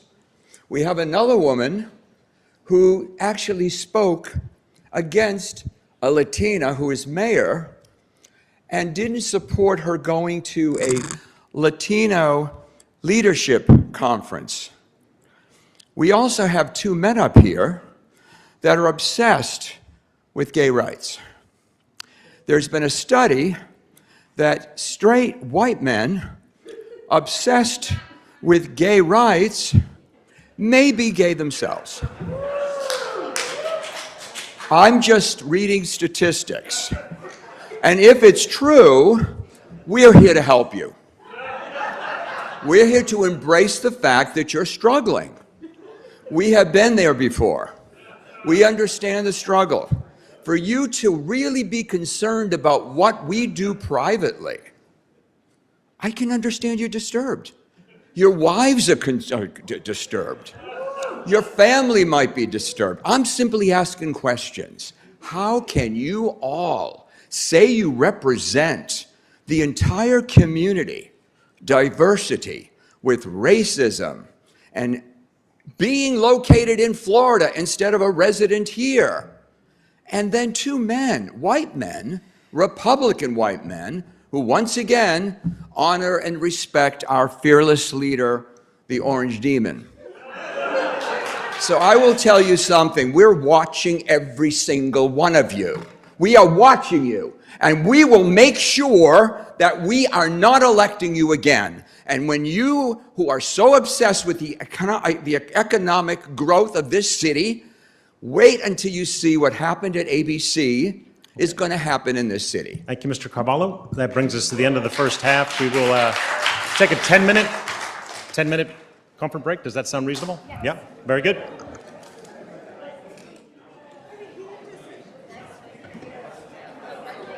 That's all right. You've taken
Okay, everyone, we're going to return to the meeting. Gina Nastandi, please report to the dais. There we are. Okay, thank you, Gina. Sorry. Okay, no problem. So we're going to return to our speaker cards here and reopen the public comment. Hey, I want to applaud you guys so far. Great job. Everything's moving along smoothly. Thank you for your cooperation and all this. And we're going to get through all the cards and all the online comments. Here we are. So, Mr. David Eberwan, I believe. Eberwan. And then following that, we have David Weiss, I believe is the name based on the Gmail. David Weiss. Okay, we have a translator. Is that correct? All right. Hi, my name is Dave. I am retired. I'm a retired school principal and the past president of California Association of the Deaf. My husband and I moved here to Palm Desert last year. Part of the growing deaf and gay community who loves the Coachella Valley. Many people from all over California are moving here for that reason in our deaf community. The reason why we specifically chose Palm Desert and pay our taxes in Palm Desert is because everybody says, why out of the entire Coachella Valley with all these other cities, why would you pick Palm Desert? I said, well, the answer is simple. They have the best city government.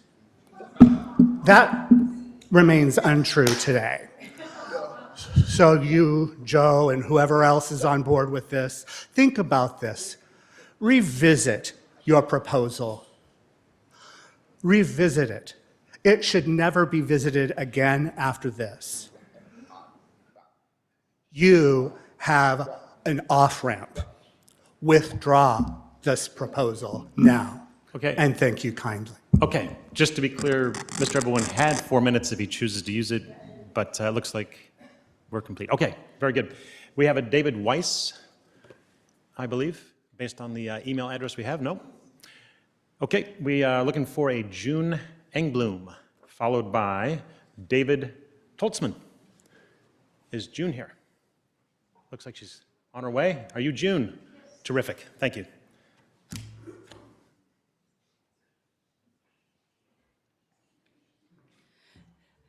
Thank you. My name is June Engblom. I live at 74324 Angels Camp Road in Portola Country Club, just around the corner. I've been a Palm Desert resident since 2011 and a Coachella Valley resident for 20 years. This proposal to rewrite Resolution 2018-9, which was unanimously approved, goes against everything America was founded upon. Paragraph 6 that you want to rewrite states, the city encourages all residents and visitors of Palm Desert to celebrate each other's differences and learn from one another. What is so wrong with this passage that it needs rewriting? Isn't this the point of why we are on this earth? To treat others as you want to be treated, to attend school and open our minds, to learn new ways of doing things from someone of a different background, to show empathy for those who are less fortunate, and to lend a helping hand, to leave the world better off than it was when we arrived. As for rescinding 2024-038, which was almost unanimous with the exception of Mr. Truby's vote, are you just taking away the flag and any mention of Pride Month? What's next? We the people want to know if this means you no longer welcome or value any person regardless of background, culture, or religion. Will you now tolerate prejudice, racism, bigotry, bullying, and violence? Because this resolution committed Palm Desert to promoting and nurturing a diverse, supportive, inclusive, and protective community. Will the city no longer accept bids from minority or woman-owned vendors? Will we no longer feel safe or secure here? Will we all receive equal protection of our constitutional and human rights? Because this is what the city of Palm Desert has been committed to. Let's keep Palm Desert, the state of California, and the good old USA as world leaders in human rights. Thank you, Ms. Engelblum. Thank you for your time, and to all my neighbors for showing up. It's important. Mr. Toltzman, followed by Stacy Mills.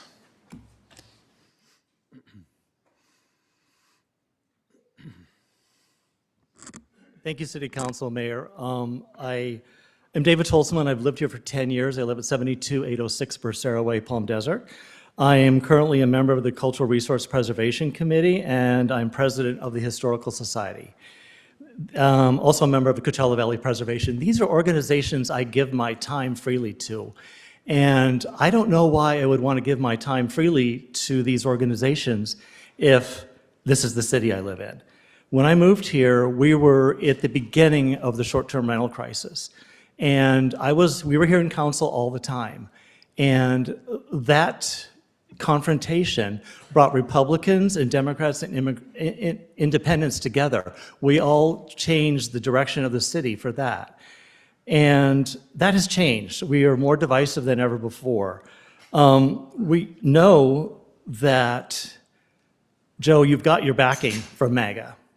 And now you are paying them back, and that is a problem. You've only been in office a little while, and we have 3.5 more years of you, and I think you should step down from office, because what you're going to do in the next 3.5 years is going to be dangerous. We had a meeting on Monday, we did a walk around, we talked about all this stuff, but you were unswayed by the things that have happened to me, the things that have happened to other people. You seem to be oblivious to the facts. And I have it's just disappointing. So I think you should resign. And the next question I have is, how do we fix this? And I talked to you at our walk around. I said, we need to keep the banner on the building, and we need a Pride Festival in our Civic Center Park every year. And that's how we're going to fix this and move on. Thank you. All right, thank you, Mr. Toltzman. Next up is Stacy Mills, followed by Brad Wald.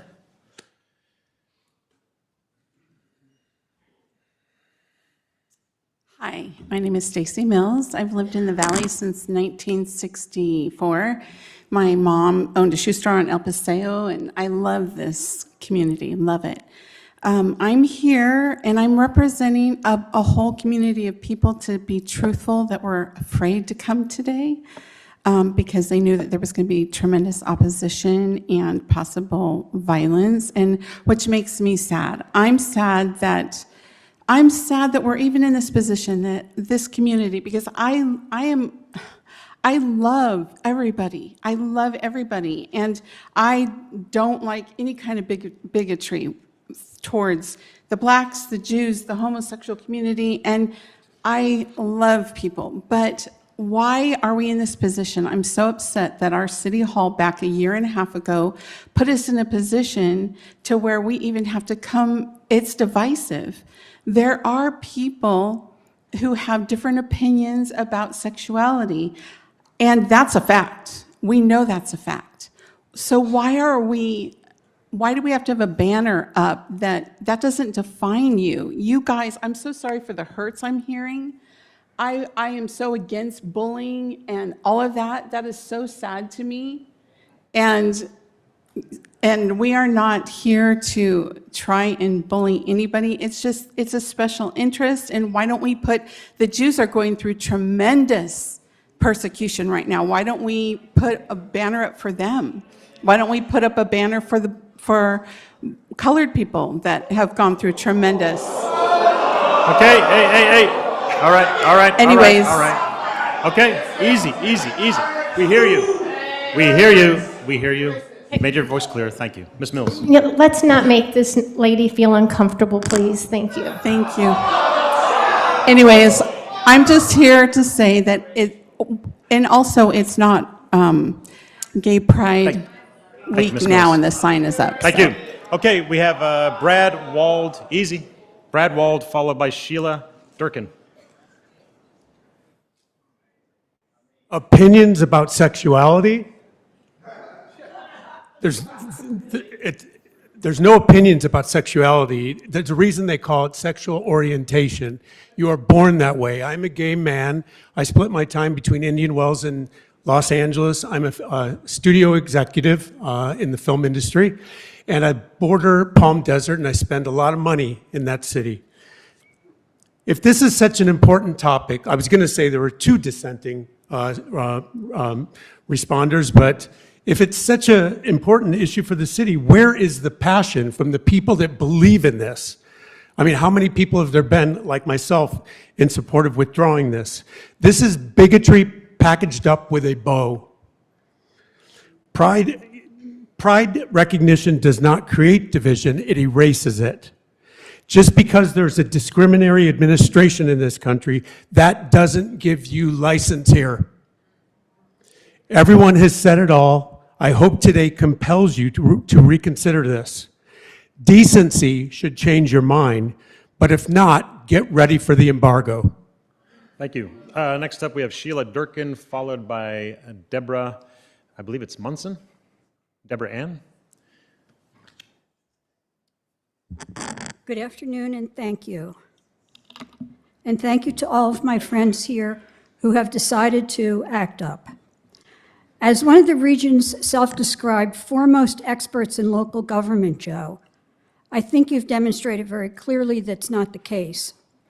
You may be an expert in political administration, political theater, performance politics, but local politics, this is not. This is not a burning local issue. It's not about doing something that makes our city stronger or brings our community together. This is about a divisiveness of your own making. It's about your own personal narratives and beliefs, and it's about following the national playbook. I'm very disappointed that you missed the meaning of the flag as a symbol. The reason for pride symbols and celebrations is to show people who have been and still are being marginalized in their families and communities that this community is a safe haven. This is a community where we stand together and where we celebrate diversity. This is a community where everyone is welcome. With all the pain and suffering in this world, we need places that are beacons of hope. And I'm ashamed that this discussion is happening at a time when we are all celebrating such a beautiful holiday as a community. There's a quote on your website, Joe, from you that states, "Together we can build a brighter future for Palm Desert where community thrives, opportunities grow, and every voice is heard." We already have that community, Joe. Let's make sure we keep it. Thank you. Thank you very much. We have next up Ms. Munson, I believe, Deborah Ann. Is that right? There we are. And beyond that, we'll have Andy Noriega, beg your pardon. Oh yeah, public comment. Hello, City Council and Mayor and concerned citizens. Oh my goodness, I am a product of the Coachella Valley. I've been a resident of Palm Desert for 30 years. I've been in service to the arts community here my whole adult life up until recently. And I just want to say that I am embarrassed to be standing in front of you right now for this topic. As a formerly straight woman, I raised my kids here in Palm Desert, Carter School, Palm Desert Middle School, Palm Desert High School, and I can tell you that there was a day when I used to feel safe and it isn't now. Unfortunately. I see so many faces here today that I know, and I am so proud to stand here and represent what it means to be inclusive. And I know flags, by their very nature, are meant to be divisive, right? They're meant to represent an ideology or a group of people or a geographical location. And you pick the one symbol that really unites everybody, including allies. So unless you're actually a bigot or have tendencies to not want to include everybody, this is a symbol for us all, and you should be embarrassed to even be making this suggestion to the city of Palm Desert. Very good. Thank you very much. I believe, is it next up Mr. Noriega? Is that right? Thank you. And then beyond, I'm sorry, after that, follow Ira Ed. Ira Ed. Forgive me, I'm losing my voice. try to be clear. My name is Andy Noriega. I am a 22-year Palm Desert resident. I raised my daughter in Palm Desert. I also serve as a volunteer leader with the Human Rights Campaign, the largest civil rights organization in America. I'm also a chairperson on the local HRC steering committee, and I'm a proud warrior of the LGBTQ+ community. I'm here to formally confirm for the public receipt by this council and the open letter submitted to you in the city clerk by Brian O'Connor, a member of the National Board of Directors of the Human Rights Campaign and the HRC Foundation. This letter was reviewed and approved by HRC National Headquarters. It represents the official position of the Human Rights Campaign at the national level and reflects serious concern from the residents who live, work, shop, pay taxes, and vote in Palm Desert. Palm Desert is a central city in a valley with one of the largest LGBTQ+ populations in California. Actions taken here resonate far beyond city limits. That is why this proposal has drawn such immediate and widespread response. I want to be clear and I want to be respectful. My purpose today is not debate. It is documentation of your accountability. Intent aside, proposals like this have impact. That impact is already visible in the public response here today, in online discourse over the last 24 hours, and in media coverage here locally. Palm Desert has a choice. It can remain a city known for inclusion and for leadership, or it can send a message that LGBTQ+ residents are optional when it comes to civic recognition. I ask the council to acknowledge the letter received, enter it into the record, and approach any future discussion with the full understanding of your consequences.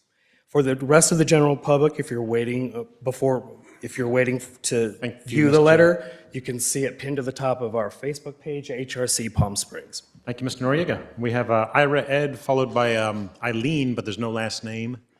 My name is Ivory Edwards. I have been in Palm Desert, a citizen of Palm Desert for 45 years. I love this city. It's one of the most beautiful cities in California.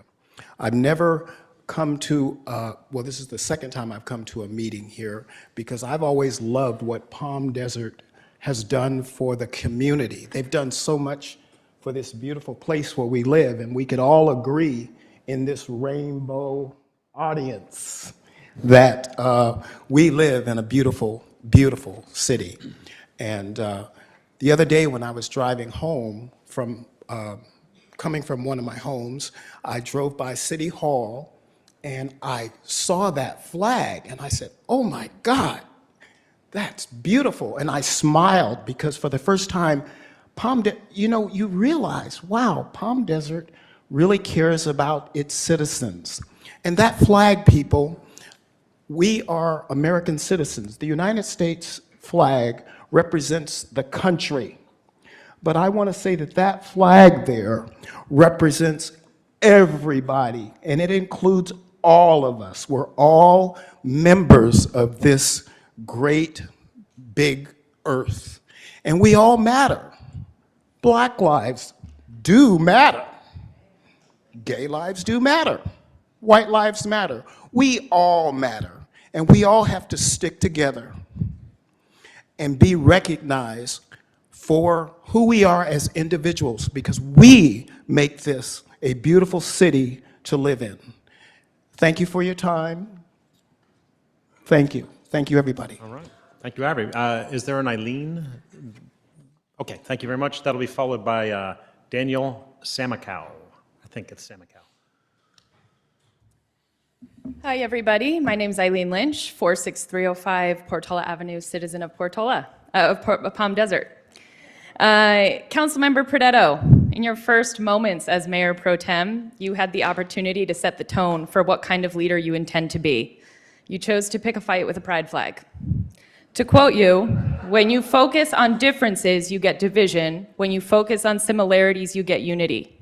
Well, perhaps the Mayor Pro Tem could benefit from a visit to the Living Desert, where he can learn about the critical role of diversity in creating strong desert communities. But I want to talk about this desert community. I just had the honor of graduating from the Palm Desert Civic Academy. It's an incredible program. It highlighted the diverse people and operations that keep this city going. like the library, parks and rec, city planning, citizen commissions, traffic control, arts and education. Through the Civic Academy, I met neighbors and became friends with them. We continued to support each other in our personal and professional endeavors. The program brought us together in a sense of admiration and pride for my city. It's the most powerful and effective civic engagement tool I've ever taken part in, and I'm not new to civic engagement. By the way, this program was conceived, designed, and implemented by a gay city employee. When you focus on similarities, you get unity. Well, today, a gay city employee I know had to listen to someone at the counter spewing horrible things about our LGBTQ community at their own place of work. This is what you've unleashed. This is not about neutrality. This is about giving permission for hate. When you focus on similarities, you get unity. Well, Joe, I'm no dog, but I know a dog whistle when I hear one. And it's very interesting to me to see who else on this council started barking. Thank you. Next up, we have Daniel Samakow, followed by Joanne Cleveland. I hope I pronounced that correctly. Hello. My name is Daniel Samakow. I actually live in Palm Springs. I was on my way to Palm Desert to do some Hanukkah shopping and heard about this, and unfortunately now Palm Desert will lose that money because I'm not shopping at this time. So that's one thing about this. Celebrating diversity in this country is as American as apple pie. From St. Patrick's Day to Hanukkah to Pride. Not celebrating that is un-American, if you ask me. Where does it stop when we want to stop celebrating our diversity? There's a wonderful Holocaust memorial out there. Do we take that down? I'm the son of a Holocaust survivor. My mother and grandparents came here because of the celebration of diversity. The other day I was looking at her Reich pass and looked at the swastikas stamped on that pass and was thinking about how that government took away that celebration of diversity that was Judaism in that country. This government should not go down that path. We want to celebrate diversity here, celebrate pride. Thank you so much. Thank you, Daniel. Next up, we have Joanne Cleveland, and that will be followed by Denise Sahugan, I believe is how it's pronounced. Hi, I have lived in Palm Desert for 40 years. I chose to move to California because I wanted to live where there was diversity. I wanted to get to know people who were not carbon copies of myself. Mr. Truby and Mr. Prodetto, you have managed to accomplish something that few before you have ever done. You have managed to alienate many residents who are in the LGBTQ+ community and their allies.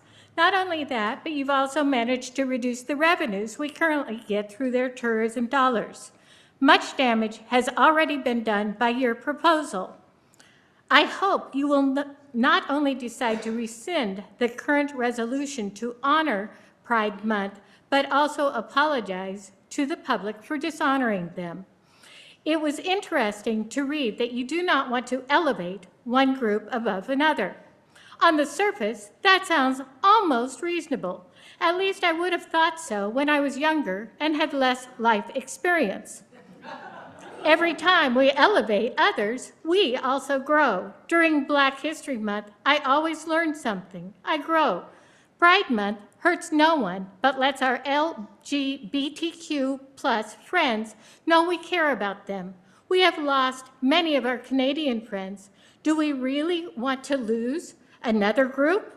I enjoy the Christmas decoration, but that elevates one religion above others. So will we have to do away with those? As a cyclist, I love that Palm Desert was part of the CV Link. Does that elevate cyclists above couch potatoes? Do you see how ridiculous this sounds? Providing opportunities does not suppress other groups. As a straight white female, I can choose to participate in Pride activities or not. Thank you, Ms. Cleveland. I appreciate that. Denise Sahugan, I believe it's pronounced, and that will be followed. Is Denise here? Okay, terrific. That'll be followed by Leila Naimo. Is that right? Leila? Leila. Hi, good afternoon. My name's Denise Sagoon, and I came here today just simply to support the idea that when I see a pride flag as a straight woman, I know that it is inclusive for me and for everybody of any color, any gender, anything.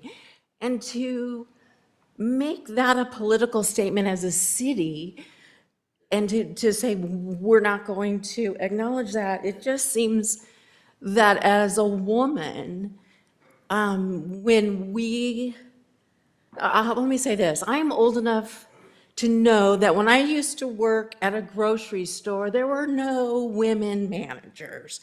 And what did we have to do? We had to fight to be a manager. And so it seems like taking something like this down only shows that, again, we have to fight just to be seen. And and as a woman, also, really quickly, if we don't support diversity, then we are next. And I think every woman on this council should know that, whether you're white or you're a person of color. People came before you to fight, for us to have these positions. And when we take down a symbol of inclusivity, what are we doing? And who does that serve? And as a city, we need to serve everybody. And I just want to say, when you know better, you do better, and it's time to do better. Thank you. All right, next up, Leila, I believe is how it's pronounced, but please correct me if I'm wrong. And then we are followed by Brad Anderson. Leila Namvar, Namvar. Good afternoon, Mayor and council members. As I said, I'm Leila Namvar, candidate for Assembly District 47, which includes Palm Deserts, among several other cities. I'm here because this decision today directly affects the people who call Palm Desert home.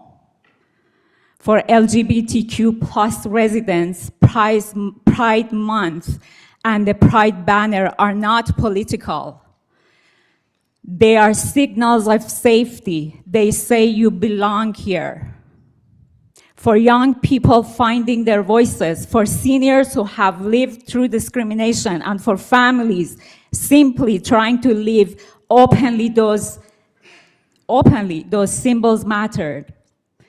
Removing the city's recognition of Pride Month sent a message, whether you want it or not. The message is that LGBTQ residents are less welcome or less valued. Once that message is sent, it cannot be undone. Palm Desert is a diverse community, compassionate. We do not build unity by erasing visibility. At a time when LGBTQ plus rights and dignity are being challenged nationwide, local leadership matters. Today, Palm Desert can choose belonging over silence. I urge you to keep Pride Month, keep Pride banner, and stand for the dignity and humanity for all residents. Thank you. Thank you very much. Mr. Brad Anderson will be followed by Mandy Calvano.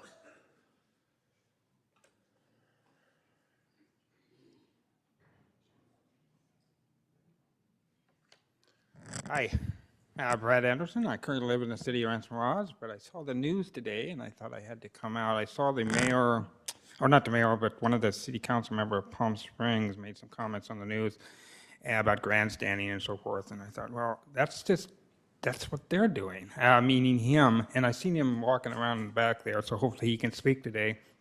And being probably one of the only people that were here during the 2024 resolution, when I believe Ms. Kelly, and I seen her walking around, so maybe she can speak to this. She's the one that really advocated for the banner on the building. And it was, so knowing a little insights, I go to a lot of meetings throughout Riverside County, government meetings, and I kind of think I know where this is going to end out, but we'll see. I think what the city council is doing is sensible and reasonable and fair. I don't know if many people, I don't think so, actually read the resolutions. That's the first thing I do when I get this kind of topics. So I think if you read that, you can see that this is not decisive or divisive. This is an honorable thing to do for certain demographics. Everybody should, like you said, it's not fair to, well, I'm kind of getting off sidetrack. I think this is a fair resolution for everybody in the city, everybody. And that's all I have. Thank you. Thank you, Mr. Anderson. Next up is Mandy Calvano, will be followed by Jane Summer. Good afternoon. This is probably one of the most difficult things I've ever done for two reasons. One, I came to Palm Desert when I was around 10 years old. My grandmother was an executive at a national company who discriminated against her for being a woman. So she came to Palm Desert to be one of 5 in-home care agencies in this valley. She served this community with her heart, her soul, and she died here. On that note, one of the things that made me fall in love with this town was Hands Across America. That was a fantastic example of unity. What is wrong with you guys? You don't want the unity, you don't want the inclusion, you don't want people here? Why? My grandmother suffered as a woman to fight for rights, to be able to own a business, have a credit card, own 2 houses, buy a Jaguar, and then die leaving her 4 children, paid for homes, and an inheritance. Myself, her granddaughter included, which brings me to my lifestyle. This is a real awkward way to have to come out, but I'm gay. I don't usually tell people I'm gay because people tell me this is going to hurt my business. So I'm here to tell you that if it hurts my business in Palm Desert and I have to sell my 2 properties and my commercial property and move my business to Palm Springs, I'm willing to. I fought for my son, who's half black, to have equal rights here. We were discriminated against in Palm Desert High School when he wanted to be a cheerleader. We fought, he became a football player so he could fit in, so he could make a difference and get in touch with his classmates. He was the class speaker for his graduating year. He joined Brian Harnick's team and learned that he was never going to make a difference on the Republican side. Thank you, Ms. Calvano. Thank I you. appreciate it. Okay, Jane Summer will be followed by Emmy Lopez. Is Jane Summer, is she here? All right, terrific, thank you. Okay, Ms. Summer will be followed by Emmy Lopez, and as long as we got a moment, then Violet Faith. Faith.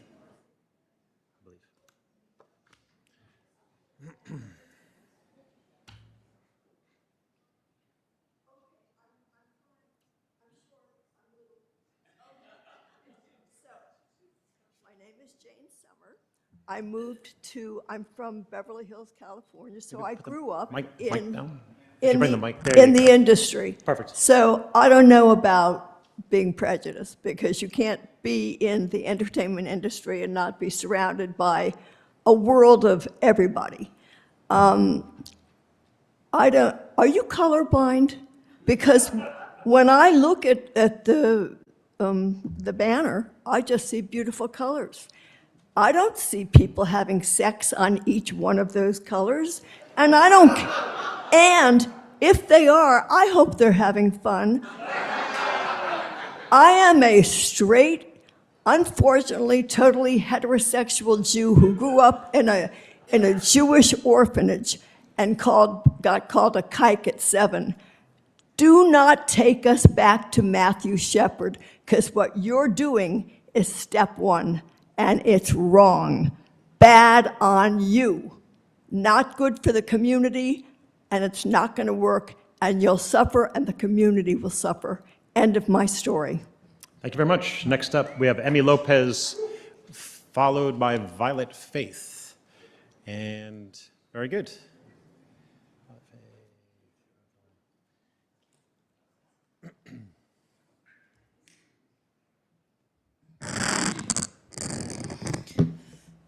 Hello, Council. My name is Emmy Lopez, and I'm a lifelong Coachella Valley resident. Half of my life I spent as a Palm Desert resident. I graduated College of the Desert last year in 2024. Over the course of 3 years, I had the privilege of getting an education while making lifelong friendships and having guidance from mentors who became family to me. I was in the College of the Desert Pride student leadership team for over a year, where we gave hope, representation, and resources to young adults at COD in the Coachella Valley. It was a beautiful thing to see the faces of young Coachella Valley students when they realized, I am seen, I am accepted. I would like to acknowledge that me speaking here is at best uncomfortable and at worst dangerous. Homophobia and ignorance in the Coachella Valley isn't just an ideology, it has physical manifestations. Approximately 2 years ago, during Palm Springs Pride Weekend, our pride flag was hanging outside of the College of the Desert Pride Center was vandalized. This was recognized as a deliberate attack on the LGBTQ community of our college and Pride as a whole. Let it be known that there are people who live here who align with extremist views who are ready to harm others. By the way, that flag was replaced immediately with a newer and bigger flag. The reasons that I have heard from the council to rescind Pride recognition commemorations is to not imply favoritism, to let Palm Desert residents know that they have equal value. Let me tell you, when Palm Desert has hung a pride flag or banner, I don't feel like the most special person in the world. I don't feel like your favorite constituent.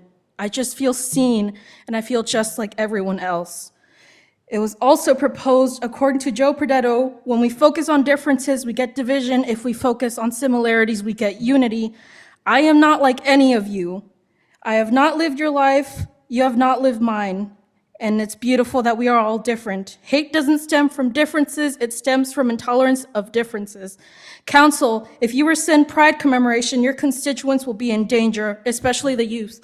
Please protect us. Understood. Thank you very much. Okay, we have Violet Foth, I'm not sure, sorry.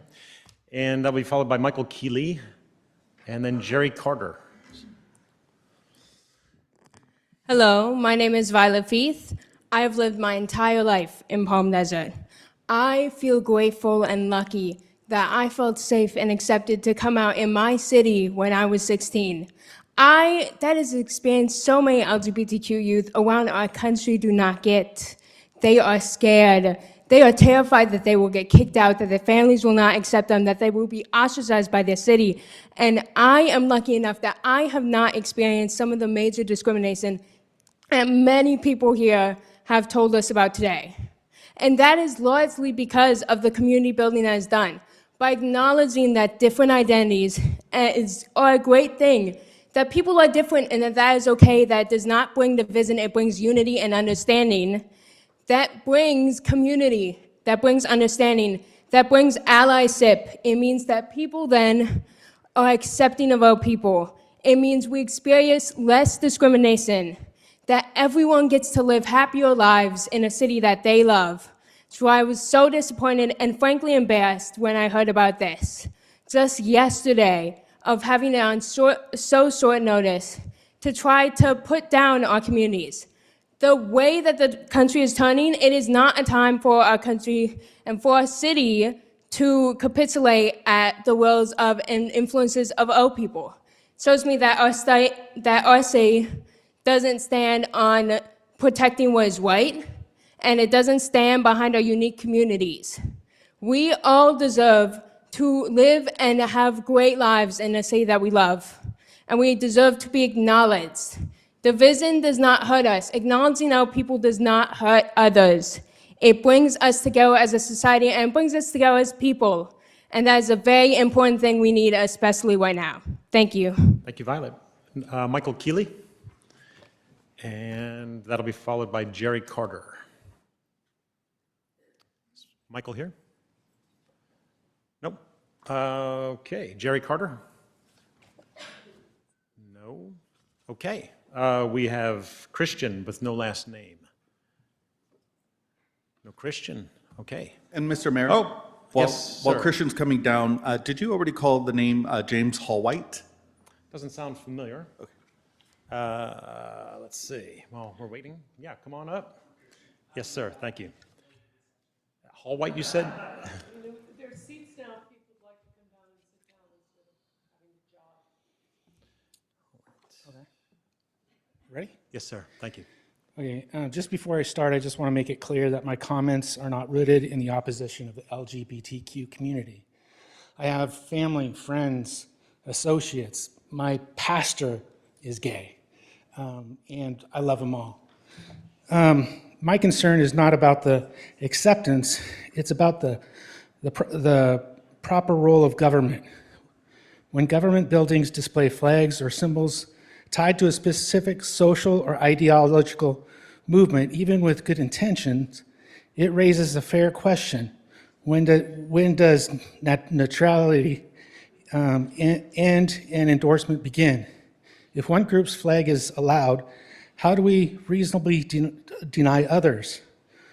And if acceptance requires symbolic recognition, I would just ask for a banner on City Hall in December saying Jesus is King, representing the birth of Jesus Christ. Many would object, of course, not because people of faith are unwelcome, but because government should remain neutral. I'm also disappointed by the efforts to silence the discussion through threats against the mayor's livelihood and his businesses and other businesses in our valley. I almost didn't come today because of the hostility surrounding this issue, but I was reminded about Charlie, whose voice was silenced with a bullet. True inclusivity includes everyone, even those we disagree with. Acceptance does not require government endorsements. People can be fully respected without the city taking positions on social movement. I believe city buildings should represent symbols that unite us all, our national, state, and city flags, while government focuses on public safety, infrastructure, and the quality of life for every resident. Sorry for being, I'm just a little nervous. Anyways, love you guys. Thank you, Christian. Next up, Mr. City Clerk. Okay, guys, easy. City Clerk, Mr. Mejia. I have Mr. James Allowhite's card here, but did you want to pull it for some reason? No, he just wanted to know if his name was already called. It is. Oh, no. He's got about 7 more to go, if we're keeping him in order here. Okay, I've got Mr. Scott Conley. And that will be followed by Kathleen Kelly.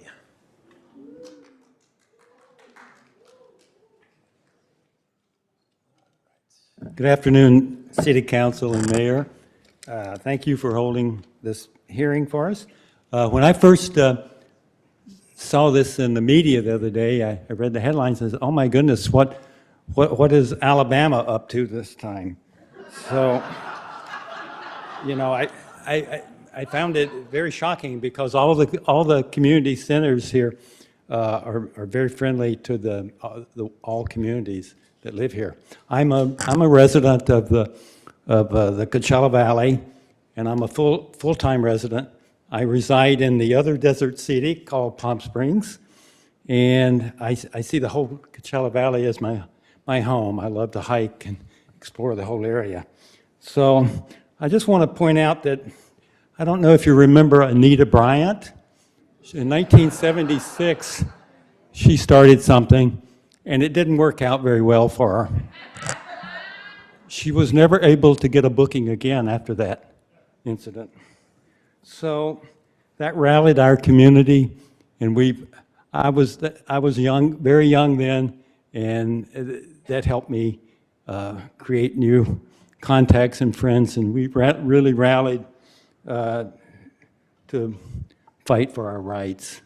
And so I want you to think about what the perception is in what you're doing. What the perception is, what your stated spin is, does not conform with what is really happening in the perception that, you know, you've heard today that, you know, how people are perceiving this. And by removing the specific recognition may inadvertently diminish the sense of safety and validation felt by the LGBT community residents and visitors. So even if you don't see that, those communities do. Thank you, Mr. Conley. Appreciate it. Okay, next up, Kathleen Kelly, followed by, I believe it's Carol Adney. Good afternoon. Brad is right. I was the person who advocated for putting the Pride banner on the corner of the building. And I thought I was staking out a non-controversial position, because the current city policy, which we adopted, does not use the flagpole. There's need be no concern about a slippery slope. Instead, we put Pride on a par with every other scheduled celebration and event, many of which are advertised on the corner of the building. We've used it almost like a billboard. So, a perfect example would be Hunger Action Month. We've often decorated the corner for that occasion.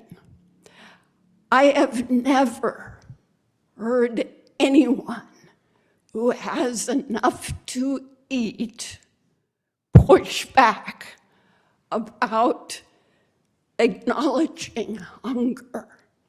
So what does it mean that some of your constituents have pushed back about Pride? Maybe it means that current policy is important and is working, because that pushback reveals how important it is to celebrate the occasion visibly as a prompt to Thank you, Ms. Kelly. learn Thank you. about other people's Everybody gets 3 minutes. experience. All right, looking for Carol Adney, followed by Terry Applegate. Mayor, City Council members, it's an honor to be here. Thank you for your service, even your service today, which may not be much fun. I served on your Art and Public Places, the Cultural Arts Committee for 8 years, and it was quite an honor to do so. I've been a resident here at 72835 Somero Road for 26 years. I've always been very proud of my city and of the City Council, and right now I'm worried. I don't want to waste your time. I tried to make this into the simplest sentence I could. And I think no matter what words are said here today, if these new resolutions pass, it will appear publicly that Palm Desert is marginalizing all minority groups. It'll be public. There will be an impression, whether or not it's true, but it will be a public impression in Coachella Valley, in Southern California. It could be national. So thank you for taking this really seriously. Thank you for your time. Terry Applegate, and that will be followed by Jen Martin. Good evening, Council. I live in Cathedral City, and it took time for our city to become inclusive, but we did it.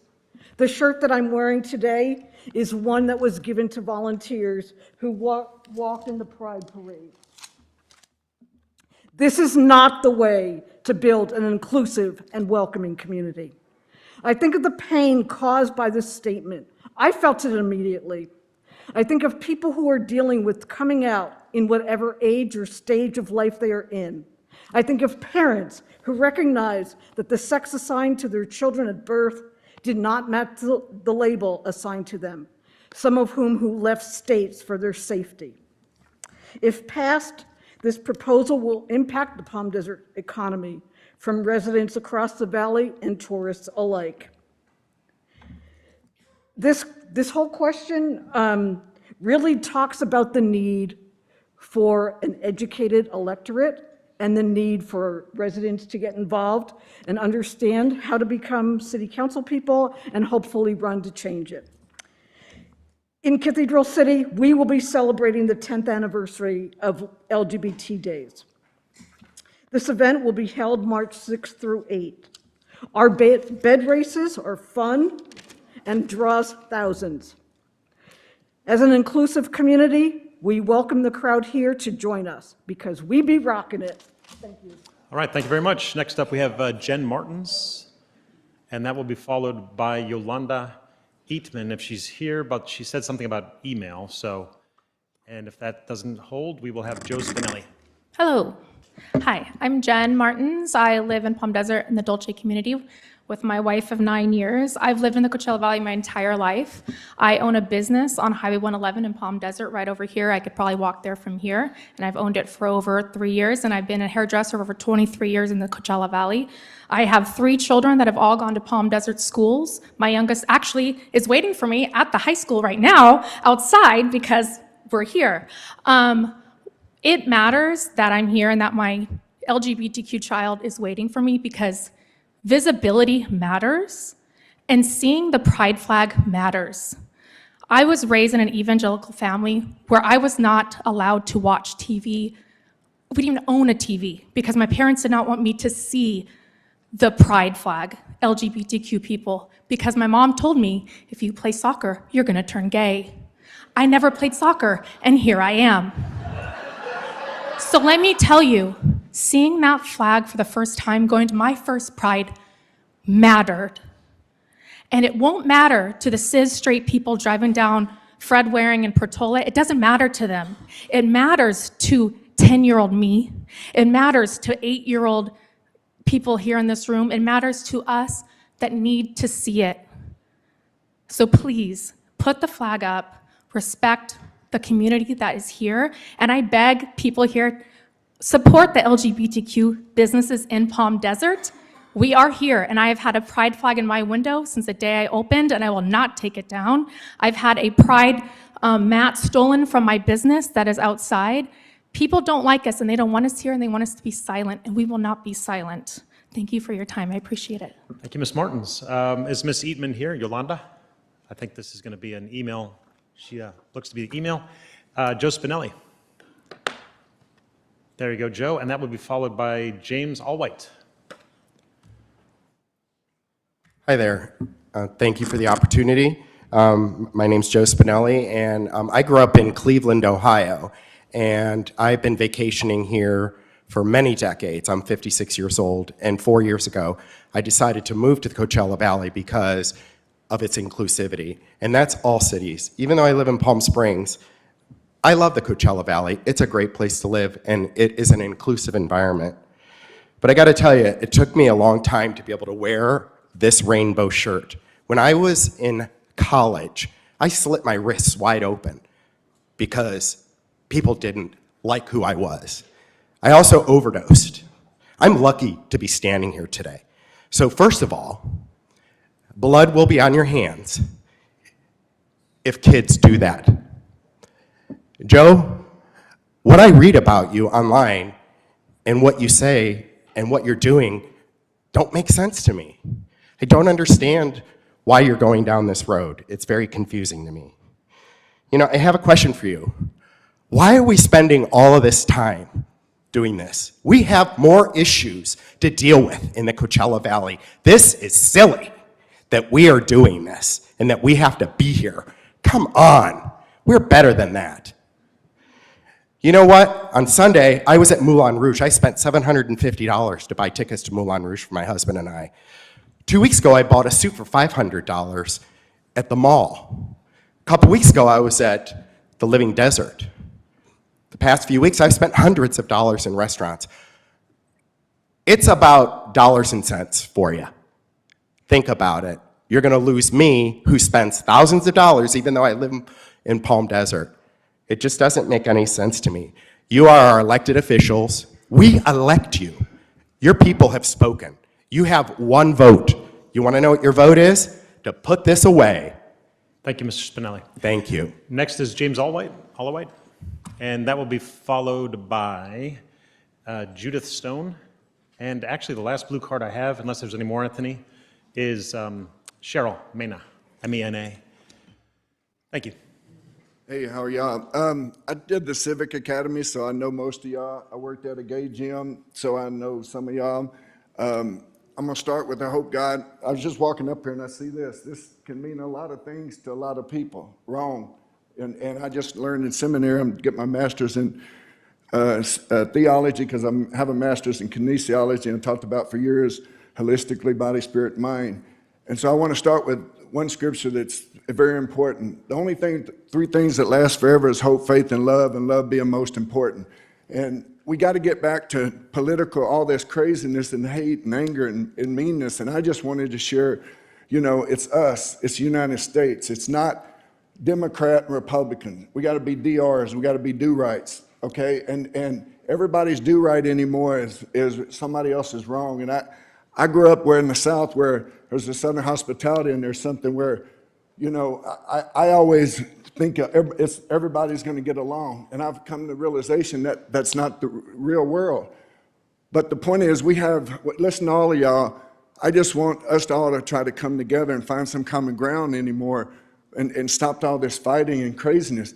And I'll tell you a funny story. When I first moved out here, I had a blue Aqua Splash that I had. First car I had, I leased, got enough credit, coming out of college, came out here.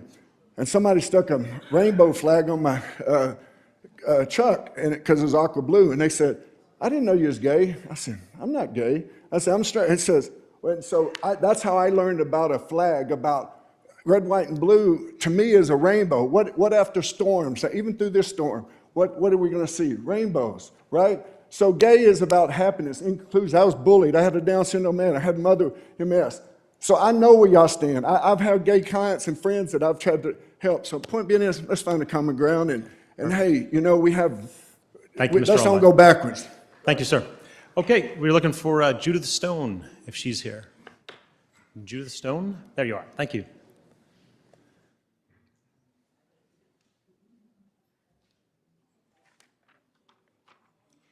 Good afternoon, council members. I have been a resident in Palm Desert for 9 years. I am not gay. With my husband, we live in Palm Desert and we have loved it. Think about this. Who is harmed by hanging these flags? Is anyone harmed? I think it might, are you afraid it's signaled that suddenly we'll have an onslaught of people that are LGBTQ and overpower all other groups?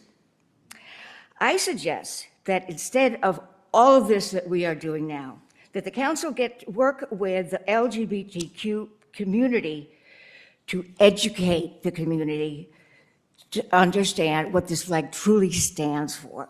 Inclusion for all. All includes all. While I was waiting to come up here, I read a lot of the emails that were up there, more than 100. I'll just say one thing to you. Read the room. Thank you very much. We're looking for Cheryl Mena, M-E-N-A. Is Cheryl here? No Cheryl? Okay, City Clerk, that is all the blue cards I have for speakers here at the meeting. Are we going to move to online comments? And for those on Zoom, if you want to participate in public comment, please click the raise hand button on your computer or smartphone. And if you're joining in by calling on your phone, please dial *9 to raise your hand. And when called upon, press *6 to unmute yourself. And the first speaker is a phone number ending in 708. Hey, by the way, City Clerk, may I pause for a moment? Do you have how many, just for the sake of planning? At this point, we have 5. Okay, very good, thank you. 6. Hello, this is Deborah Vogler. I live on Shadow Mountain Drive in Palm Desert, and this is my comment. The Palm Desert City Council should find more constructive uses of its time rather than follow the current fad of embracing the divisiveness that comes from throwing politeness and considerateness out the window. Acknowledging various groups of people who have not always enjoyed the right to vote, hold a job, or marry, or who otherwise have been denied equal protection under our Constitution and laws is not divisive. Celebrating our coming together as a society to do better by groups still subjected to hate is a positive, not a negative thing. Flying the LGBTQ flag during Pride celebrations is a welcome sign to those who historically we're not welcome anywhere. Examples of more constructive issues upon which the City Council could focus include diversifying our local economy so it is not so dependent on tourism and/or construction of warehouses. We need more attention paid to developing excellence in STEM education and entrepreneurship in technology so that more of our young people can remain in the area after graduation. Another focal point could be constructing microgrids so that Palm Desert would be better prepared in the event of a major earthquake or other disaster that takes out the grid. Thank you for your consideration. All right, thank you very much. Next online speaker. Is Seth Howell? Seth, you can begin. I would just like to say that I agree with everything that my mother, Mandy Calvano, said, and I am very proud of the city I grew up in, and I do hope to see that this is resolved better, and we just do better moving forward. So thank you so much. All right, there we go. Third speaker. It's going to be Paulina Angel.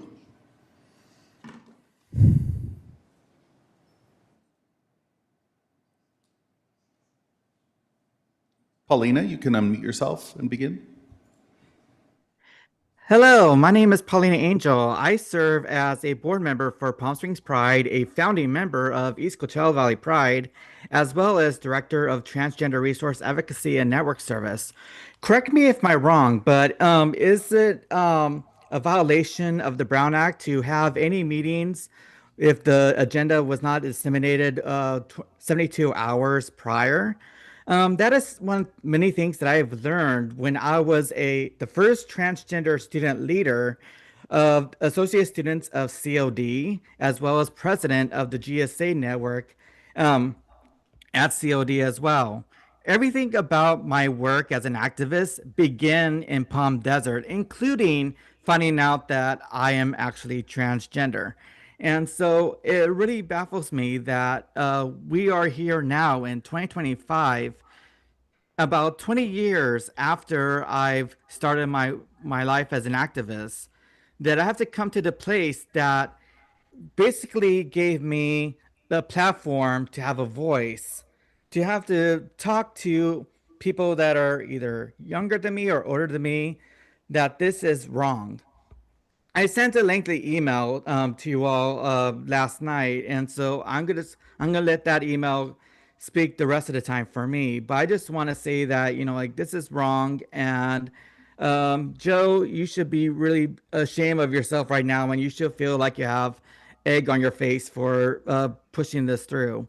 So I would like to say that you all should rescind the idea of doing the amazing work that's already been done for our community and continue to fly the pride flag. And also, I'd like to invite you all as a member of Palm Springs Pride or East Valley Pride to even come to our Pride celebration. You'll find that you actually will enjoy it. Thank you. Okay, thank you very much. Speaker number 4, I believe, Anthony? Is Isabella Gutierrez. Hi, my name is Isabella. I self-identify as queer and use she, they pronouns. I'm a resident of Palm Desert and current student of political science at LMU in Los Angeles and COD alumni. And I'm here to speak and contest this proposal because not only does the recognition of Pride Month and the flag in my city stand for the affirmation of my identity and a community at large that's very much representative of a huge demographic in the Valley, but also affirming for those that come to visit our residents, and that will generate revenue for the City Council, which I'm sure is quite imperative to continue to fund even the positions you're in. So to even think about that aspect of tourism is something I invite you to look at, and what a flag and recognition of Pride Month can continue to do for us.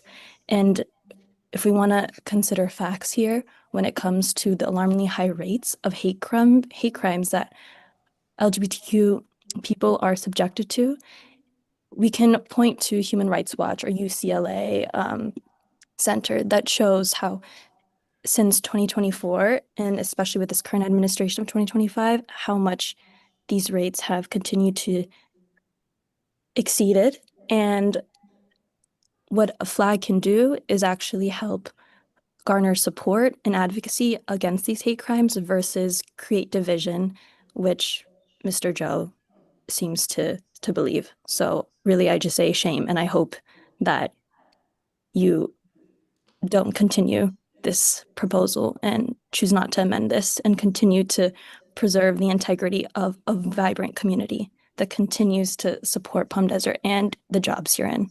Thank you. Thank you. Speaker number 5, I believe. Is Kinhunt? Or Kinhunt? Next is going to be Anise Smith.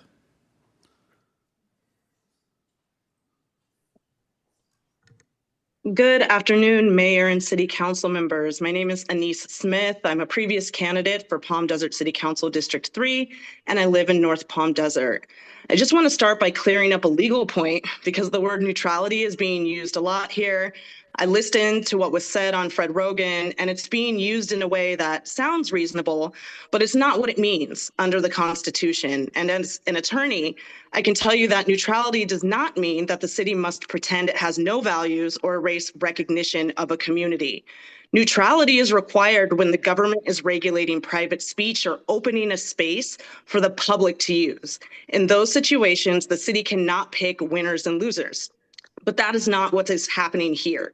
When the city chooses what to display at City Hall, the city itself is speaking, and the Supreme Court has been explicit on this point.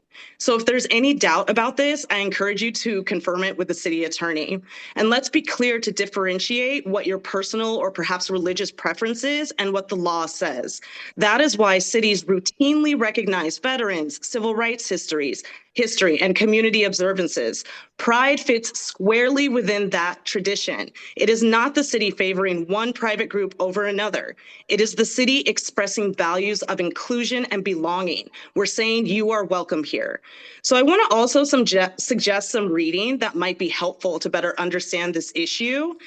Writers and scholars like Audre Lorde, James Baldwin, and Bell Hooks have written extensively about visibility and what happens when institutions claim to want to prioritize neutrality when what the outcome really is erasure.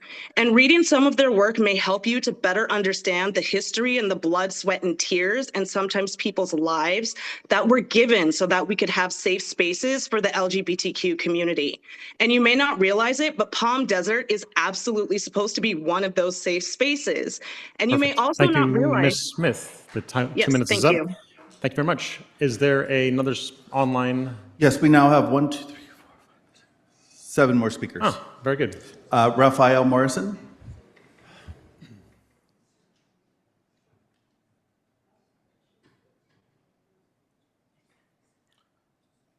Raphael, you can unmute yourself and begin. Hello, council members. My name is Raphael Encarnacion Morrison. I live at 35939 Porten Drive, along with my husband and my 13-year-old child. We relocated to the area of Palm Desert 2 years ago because we felt that it was an inclusive community, a loving community, a community where we felt and we knew that our son would be treated with respect. This resolution does not reflect Palm Desert values as a diverse, supportive, and loving community. Adopting these changes that you're proposing today doesn't make me feel any safer. And I can assure you it will not make my child feel any safer. We are part of this community. We have decided to live here because we wanted to be in a community that loves us, that we feel inclusive, that we feel loved and respected. And as residents of this community, we demand, we do not ask, that this resolution is not adopted. As city council members that you are, remember who you work for. Thank you. Thank you. Next online speaker. Molly S.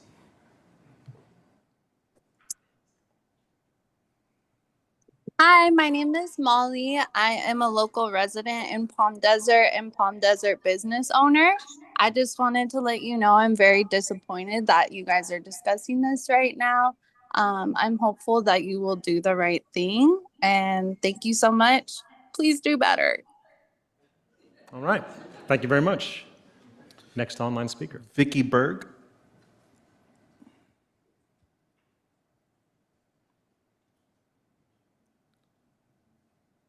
Vicky, you can unmute yourself and begin.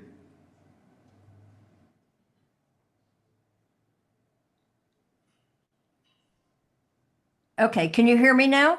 Yes. Okay, sorry about that. My opinion, this has absolutely nothing to do with what you say it does. This is all about politics. Are you going to get rid of Father's Day and Mother's Day celebrations, or how about Black History Month? Do you have any idea what will happen if you do that? Across the federal government today, agencies have been busy scrubbing photographic, written references about women, people of color, and members of the LGBTQ plus community from the websites. The SBA has done that, the Defense Department, National Cemetery, the Army, the Navy, the Air Force, the Pentagon, the National Park Service, the Center for Disease Control, the State Department, and the Social Security Administration. This is a subtle act of violence. It's saying you don't exist. This is compliance with higher mandates, and I think we all know what that means. Thank you. Thank you very much. Next online speaker. Is a phone ending in 474.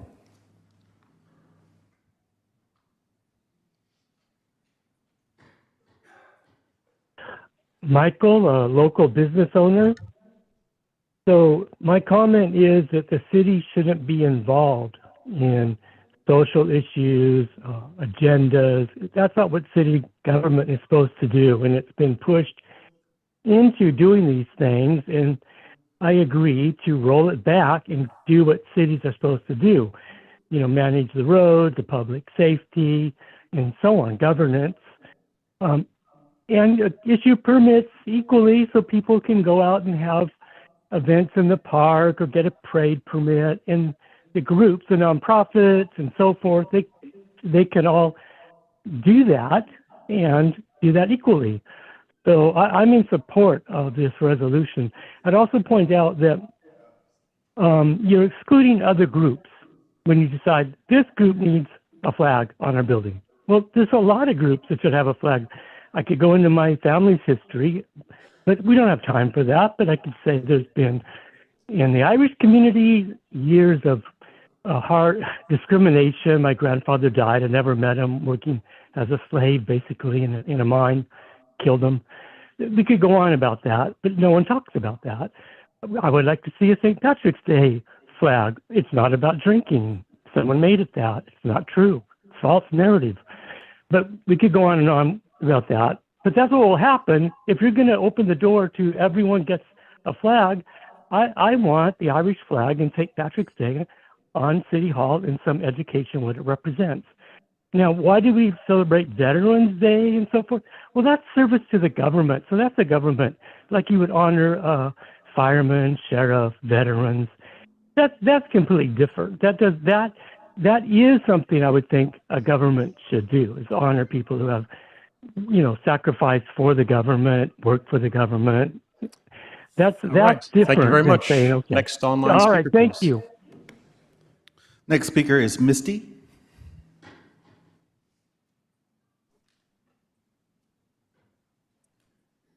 Hi, this is Misty Howell. Can you hear me? Yes. Okay. Good afternoon. I actually was, I'm calling in because I've been here, a lifelong resident here in the valley, and then for 32 years in Palm Desert. I'm happy to say my family has joined in this afternoon and has also spoken out today. I'm hopeful hearing how many people have spoken out against this change. I'm disgusted that we've gone forward to be inclusive and to show that the city is welcoming to all of your constituents. you know, we have my partner and I have 2 businesses, 2 residents here. We pay a lot of money, you know, like others have said they have, and then people that don't pay a lot of money.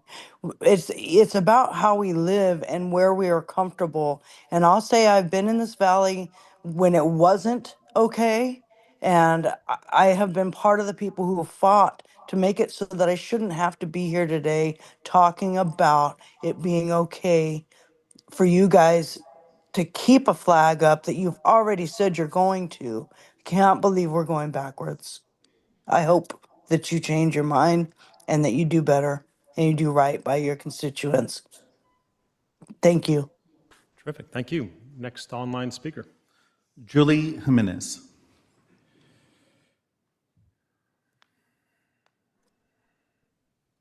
Hi, so my name is Julie. I grew up in Palm Desert, and I just want to say that not recognizing Pride Month does not make this city more unified, safer, or stronger. It sends a clear message about who is welcome here and who is not. Pride Month is not about special treatment. It's about acknowledging that LGBTQ people do exist. They live here, they work here, they pay taxes here, they spend their hard-earned money here. This feels less like leadership and more like an attempt to mirror the priorities of this current administration. We need to protect marginalized communities, not start erasing them. So why are we going backwards? Pride Month harms no one, but not recognizing it does real damage. Thank you. Thank you very much. Next online speaker. Nicholas Snow.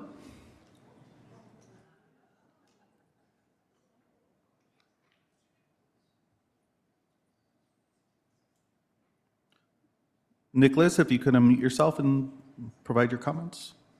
Yes, hi, I'm Nicholas Snow. I am a resident of Palm Springs. I'm known for my Promo Homo TV online broadcasting, and I've been out of the closet and in the media for over 40 years. When we talk about the pride flag, we're not talking about exclusion, we're talking about belonging.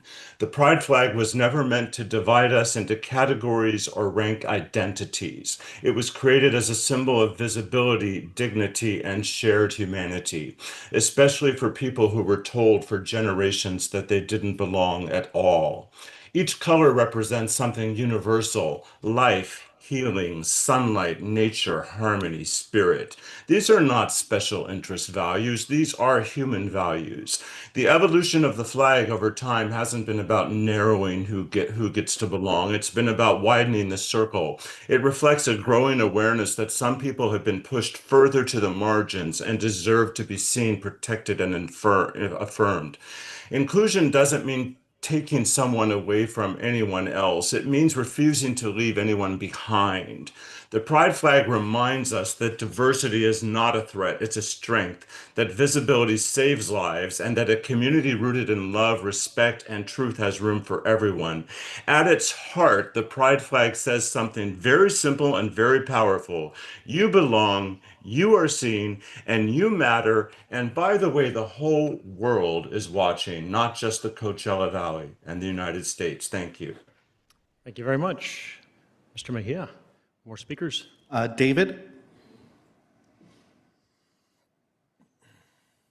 Yes, that was a great segue. Just to give a voice from outside of Palm Desert, my husband and I just moved here after 25 years living in DC.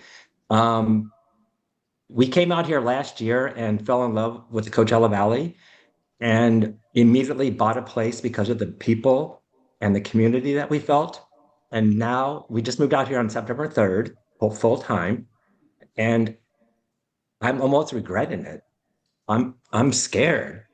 I'm scared that I moved to a place after living 25 years in DC, the DC area.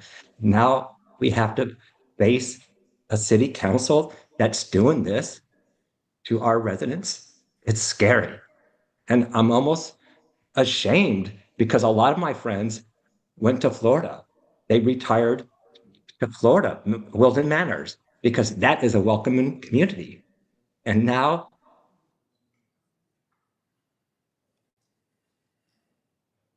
We are scared. Thank you. Thank you very much. Nathan Kimpy.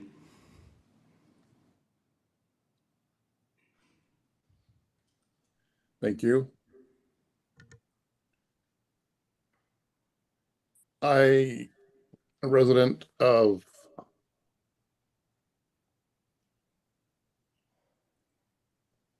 I'll have to take my time. So I'll take my time in a minute. Hang on. I yield my time. Okay. I believe the David with the hand raised is the same David that spoke before, but let's double check. Hi, David? No, it's a different David. Okay. This is David Fletcher. And I just like to make a couple comments. I thought it was interesting that, and I fully support the idea of trying to have a inclusive community. That's a great goal. But I don't see the Pride Month or the Pride flag as something as divisive. It actually celebrates acceptance and inclusion and the progress that the LGBTQ community has made towards that goal, which I think is what we want in the city of Palm Desert. So I it's to me similar to holiday decorations on at City Hall, Thanksgiving decorations. Are you going to celebrate Christian holidays but not Jewish holidays, vice versa? You can celebrate everybody's holiday. I think that this is just something that is a celebration of the progress that this group has made in becoming accepted in our society. And the people who are prejudiced and judgmental still that don't want these people here are the people that need to leave, not the LGBTQ community. I hope that they continue to support our businesses, regardless of your decision, because it is not the businesses in the city of Palm Desert that is making this decision. It's the council. And so I understand that they want to make a statement, and I respect that, but I don't think that that's the best way to do it. Thank you, Mr. Fletcher. Next speaker. Is Mel England?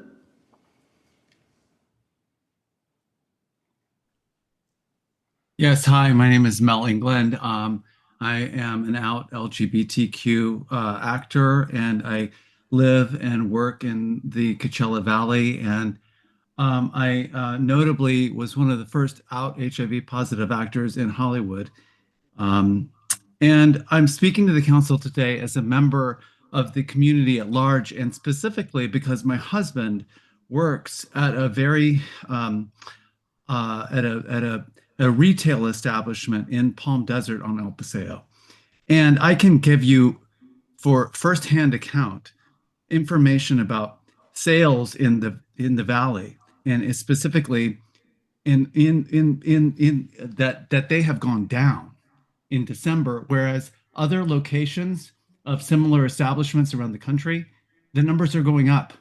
We have a flight of Canadians happening. Any measure like this that would pass is going to adversely affect the economy.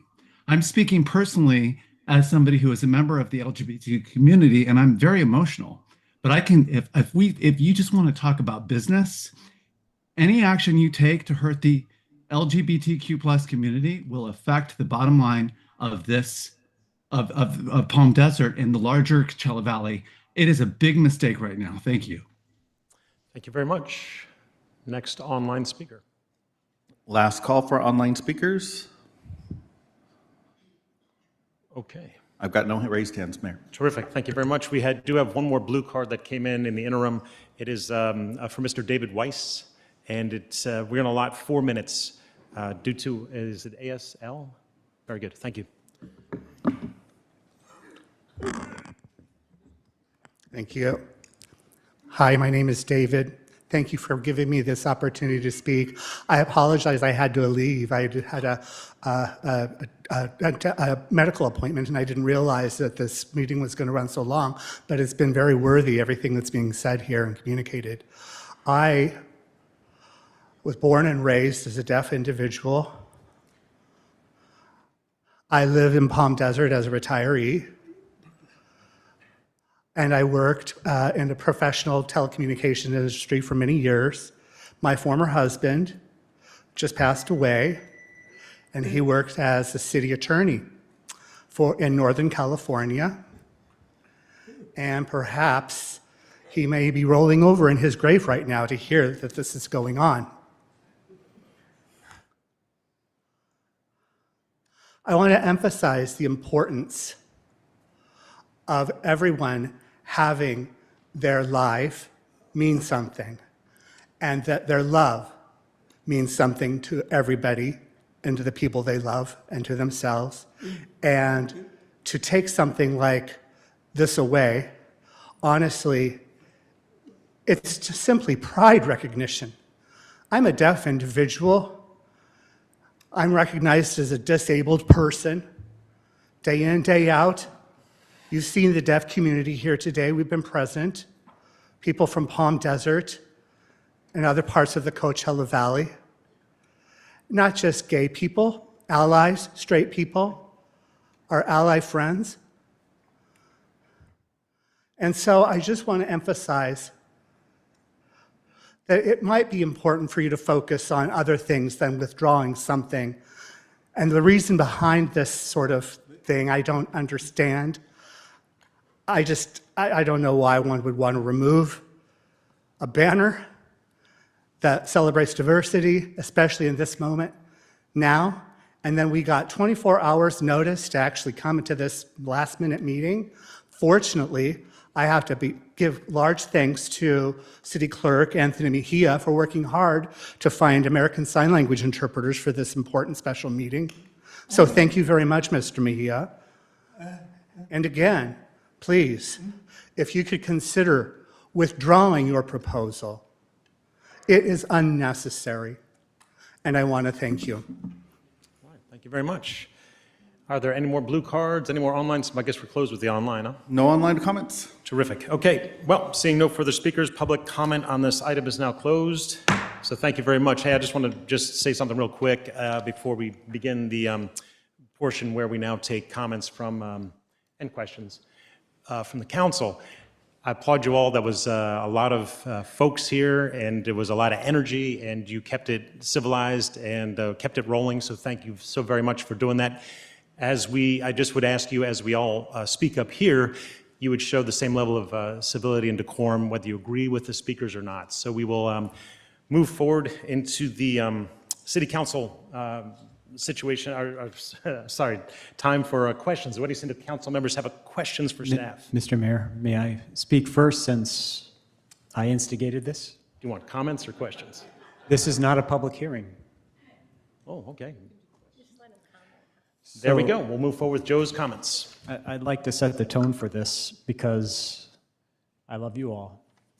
And Daniel, you seem like a good hang. Let's get coffee. And for anyone who disagrees with me, I'm available for hugs after the meeting. Last week, I brought this forward. There has been a lot of backlash, mostly from people who have not read my statement or listened to it in full. So let me briefly summarize what I said. I said that we all enjoy liberties and freedoms, and government must fight to protect those. However, I do not believe government should be in the business of celebrating one group's private identity over another's. The city's current policy gets it wrong. The government's role should be a neutral referee. We ensure the rules are fair and everyone's rights are protected, but we do not pick favorites to choose for. When the government uses public facilities to elevate one group, even with the best of intentions, it creates an implicit priority. It shifts our focus from what we share as citizens to what separates us into categories. We have reached a point where our community is welcoming and integrated, and we must avoid well-intentioned government speech for creating division where social harmony already exists. This was in response to citizens and residents that reached out to me about their concerns about the LGBT banner that flew on City Hall during November, recognizing PS Pride, in that it constituted unequal treatment. I then asked my colleagues to consider the proposals that are before us today, move to a consistent policy of neutrality, no banners for any identity groups on City Hall, and strengthen our diversity policy by changing the language from focusing on differences to focusing on that which unites us.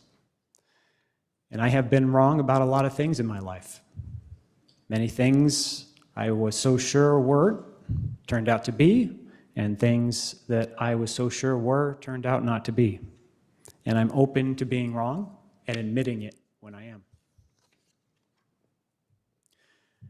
That's why I appreciate the many people who reached out to me and were willing to have very open and difficult conversations. I learned a lot. In particular, I want to thank Stephen Nelson. You let me ask questions that were difficult for me to ask, and you were gracious with your responses. And I want to thank you, Karina. I admire your strength and your integrity and your conviction. You too allowed me to ask vulnerable questions and answered them without judgment. There were others too that took a risk to reach out in constructive dialogue, including you, David. I'm not going to resign. I respect all of you and thank you because although we may not agree on everything, you helped me evolve on several ideas. Here's what I got wrong. First, the role of government. I was sure that government's role was total abdication of social issues to focus only on municipal services. I admit, I was hiding behind potholes. The truth is, government has played a historic role in honoring values. We have a Holocaust memorial in Civic Park. That is appropriate. So while I still believe government should be limited, I admit that acknowledging our history is part of the work. Second, the state of our community. I claimed our LGBT community is fully welcomed and integrated. But I learned that many members of the LGBT community do not feel that way. They are scared. They feel unsafe. That is a real problem.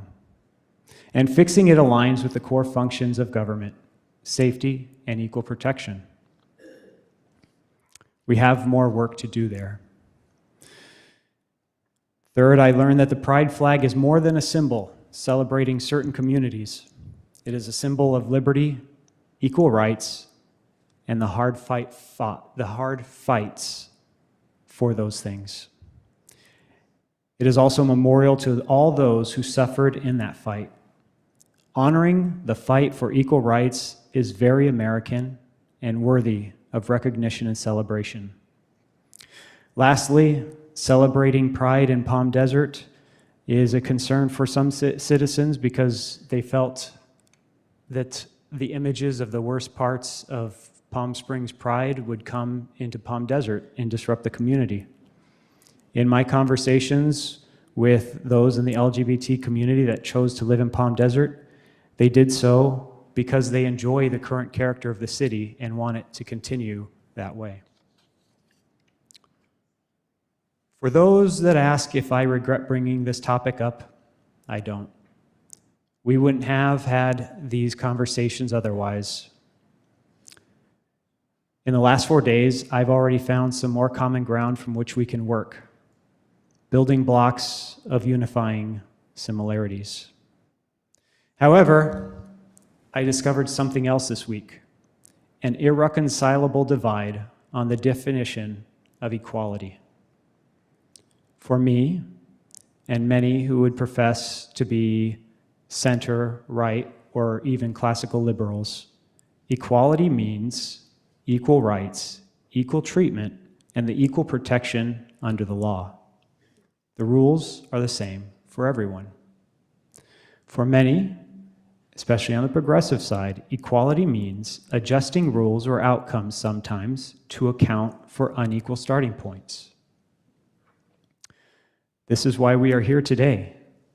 Our residents are divided on their understanding of equality, not their pursuit of it, and we will be setting policy to clarify that. And we must do so with measured reason. Society is built on reason, not emotion, and reason is the basis of stable society. Operating out of emotion without rational basis is a path to chaos. When I ran for office, I committed to showing my homework to everyone concerned so that you know I'm making reasoned judgments. You're welcome to disagree, but I'm making my decisions on principle and reason, not emotion. This frees me to make tough calls without fear of false labels. So, how do we determine from reason if government should display symbols representing specific groups? I propose we return to the foundational ideas and key principles that underlie a classical liberal society and how government functions in it. The first key principle includes pluralism. Government exists to protect rights, not to adjudicate moral disputes. In a diverse society, we must remain impartial to avoid alienating citizens who have different beliefs. And we'll note that the few people who spoke in favor of the resolution took a lot of courage because they were way outnumbered. There are people who have different opinions. They're not all bigots. Liberty. Citizens should never feel coerced by the state to affirm views that conflict with their conscience, culture, or religion. Neutrality. Flying identity-specific symbols crosses the line from tolerance into endorsement. It uses state power to promote one side. Based on these principles, I land on the classical understanding of equality. The rules must be the same for everyone. A policy of neutrality limiting the display of identity as symbols on City Hall is the best way to protect liberty for all citizens. It is not based on hate, but a classical principle of free, tolerant, and equal society.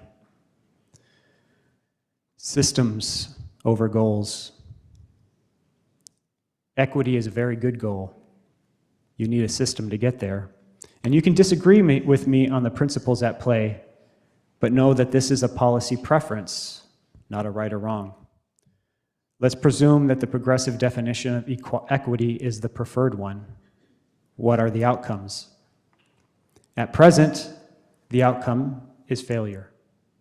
Members of the LGBT community feel unsafe, and they feel it is only getting worse. The status quo is failing.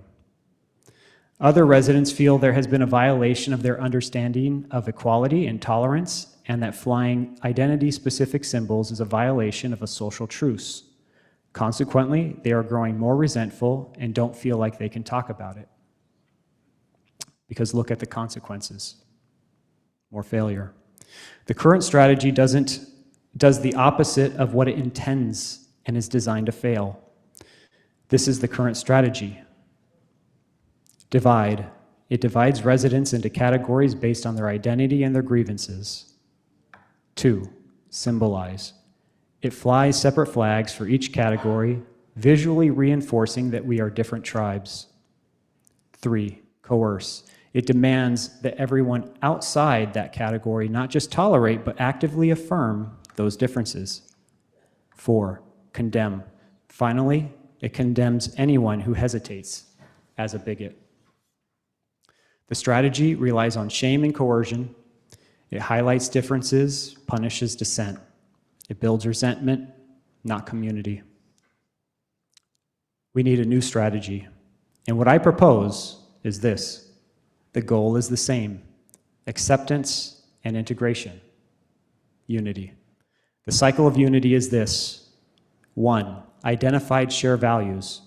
We start by identifying the things that unite us all: liberty, safety, dignity, neighborliness. 2, align. We look at our marginalized groups, like the LGBT community and many more, and we recognize how their journeys align with those shared values. We honor their fight for liberty. We honor their struggle for dignity. 3, celebrate together. We celebrate shared values, not the separate category. We don't separate certain rights of those and other rights of others. We celebrate equal rights. 4, symbolize unity. We fly symbols that represent us all. I said it breaks my heart that the American flag, the one symbol that should all unite us, has connotations of racism, intolerance, and bigotry. I can't change that. I wish I could, because that is the one symbol that could and should represent us all. We also have, potentially, our city seal. Symbols that say, whatever your background, you belong to this whole. The current strategy asks us to focus on differences, and when you focus on differences, you get division. The new strategy aims to unify and strengthen the whole community. I brought this forward to solve a problem. It stems from the love I have for my community and everyone in it, including each and every one of you. It isn't about the LGBT community, but how we get along and move towards our goal of greater unity and acceptance. You can say that my proposal is wrong, but the current strategy is designed to fail. It is just that I have the courage to say something and propose a third way and more productive way that hopes to get us off the path of slow and sure demise. Easy, easy, easy, easy. Not only is our current strategy designed to fail, it violates my core operating principles of liberty, tolerance, and equality. Easy. So what we are doing today is, first, we are recommitting to diversity by changing our language in the resolution to focus on what unites us, and this is common sense. Second, regarding pride, we must continue to celebrate pride in forms that focus on our shared American values of liberty and equality and the hard fights that went in to get them. However, regarding the banner on City Hall, I still believe the principled, smart strategy is neutrality. No banners recognizing individual groups should adorn City Hall. This is about stability and social cohesion. I know this is a line in the sand for many, and I know there's threats of backlash and economic boycott. Easy. But there are some things that aren't for sale. Liberty, equality.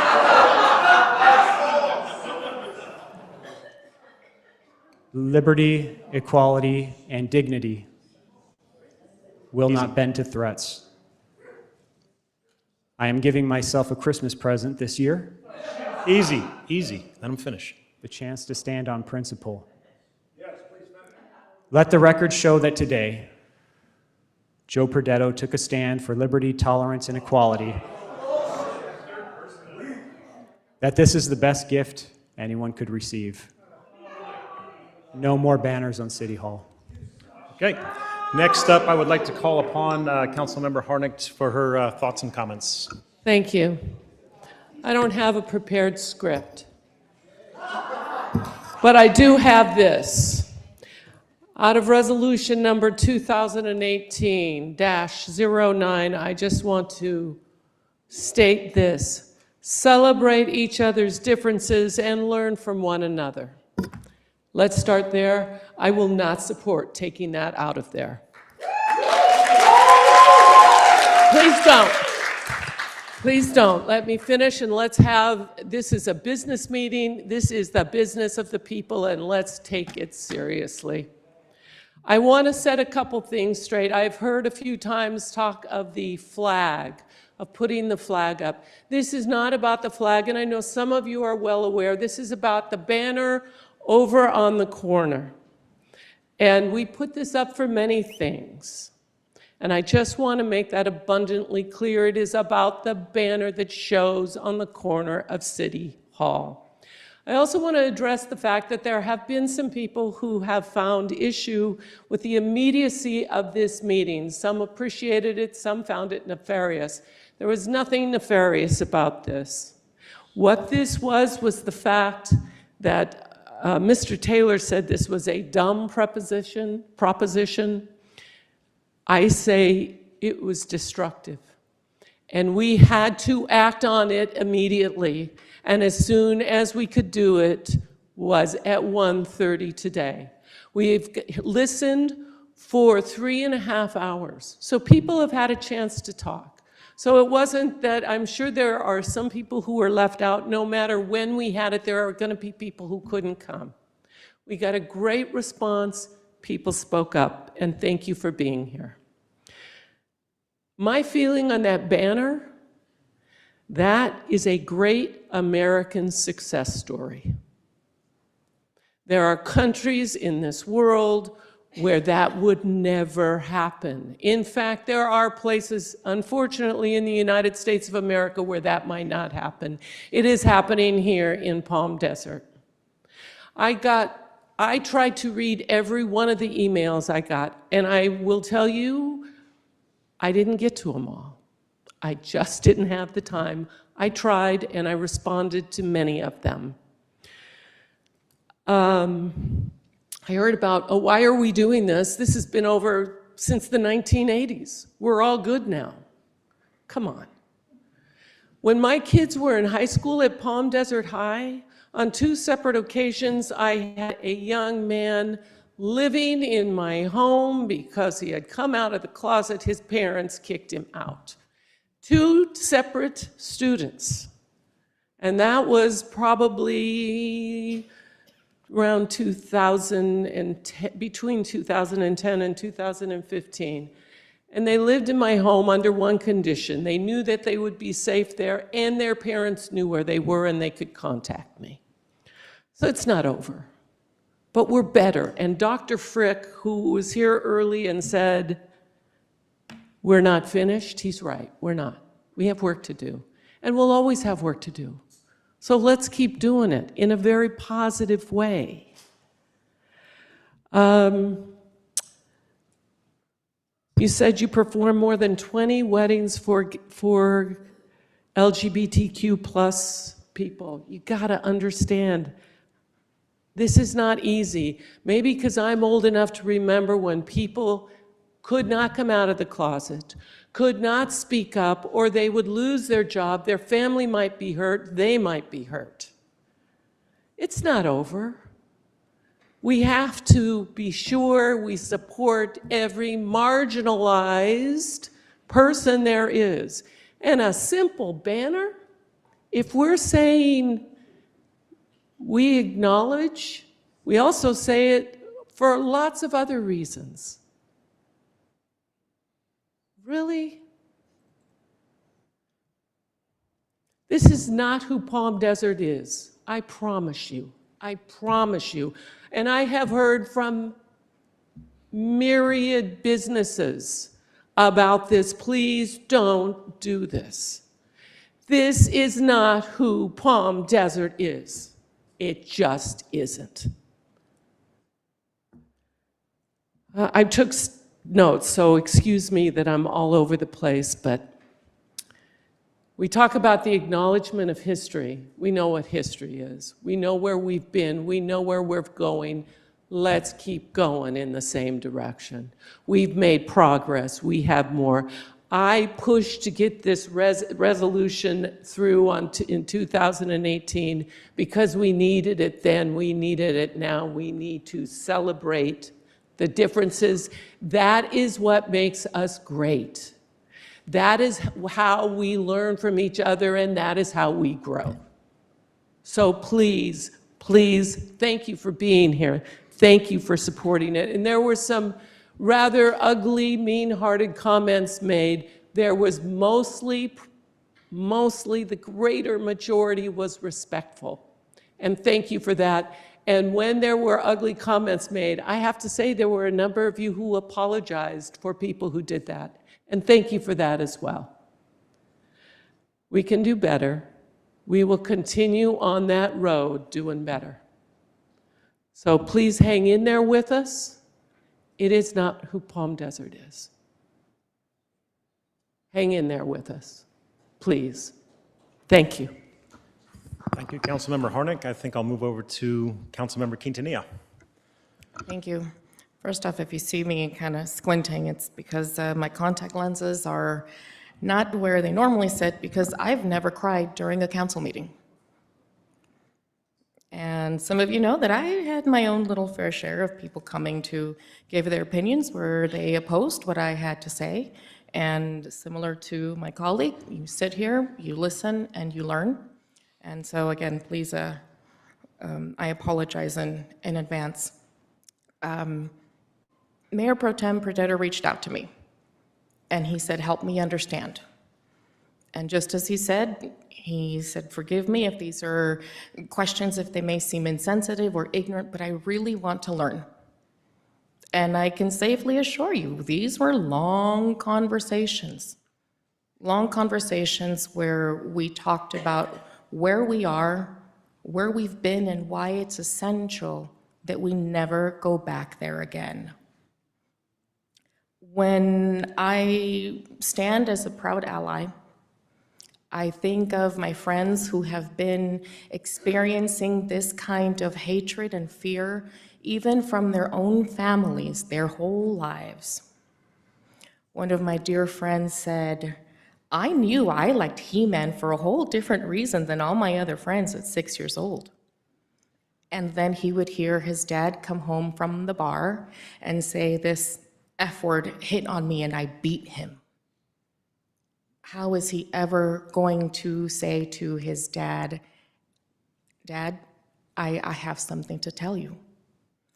This pushed my friend into severe drug addiction to numb the pain of how to cope with difficult circumstances like this. I have heard from friends that have been asked by other people, are you sure you want to move to Palm Desert? Why don't you want to live in other cities? Especially because this is a non-Caucasian person, and feeling that would add another type of pressure to it. In listening to some of the comments and emails, I was very touched when someone said, no more closets, no more shadows.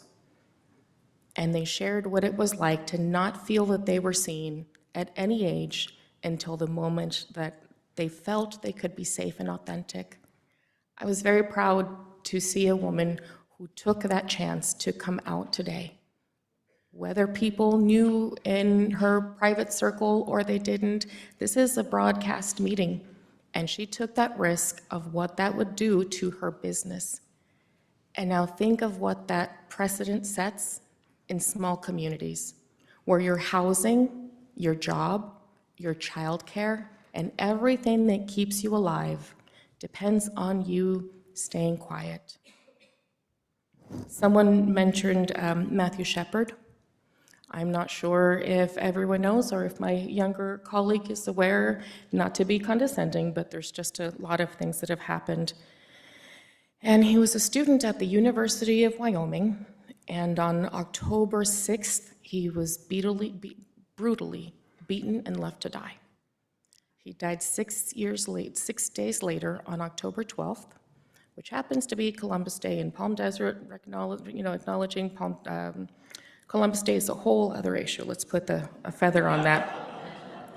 That led to his death from that severe beating, and it created change as people grew from these conversations and said, that's not okay, and we can't allow this hate to exist if we don't bring it up from the shadows and acknowledge it. In 2009, U.S. Congress passed the Matthew Shepard and James Byrd Jr. Hate Crimes Prevention Act. They're hate crimes for a reason, because someone is resorting to such deep violence just at the fact that someone exists in their presence. and that's not okay either. I've brought up on numerous occasions, even in our marketing committee, and said, why are these ads in Palm Desert so heteronormative? Aren't you aware of the per capita spending of the LGBTQ community because it's cheaper to spend on your dog than to raise a child? That's just simple economy. We also hear about how this will hurt the Palm Desert brand. How many fabulous fashionistas are sitting here all here that you've bought how much of your merchandise in Palm Desert, El Paseo, where you enjoy being here?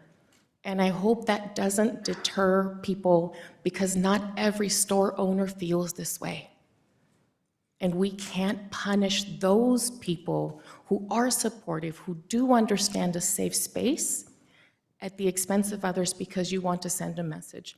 I think you sent a message tonight. I've heard some of the comments about discrimination, and it may be something that falls out of our memory when we think about people being unable to adopt children. That it wasn't until the domestic partnerships were allowed where you couldn't even be present in the hospital room when your loved one was ill. You could be denied housing, insurance, and organ transplants if you didn't lie about what your underlying conditions were. I'd forgotten about the military service and how don't ask, don't tell did not work. The FDA finally, 2 years ago, revised their ban on allowing gay and bisexual men from donating blood. The whole world had already caught on, and you're gonna test it anyway. As a 22-gallon donor in the fine print, you know we're gonna test it for all of these things. It's already getting tested, so why have that discrimination that cost millions of lives until that policy was changed? We also need to recognize that there was a time and a place where saying something was gay was an adjective to say it was inferior, it was silly, it was something that you didn't value. And even in my own family, even recently, I've had to poke that bear and say, that's not okay. That is not okay, and it never will be okay. It never was, and it should never be accepted again.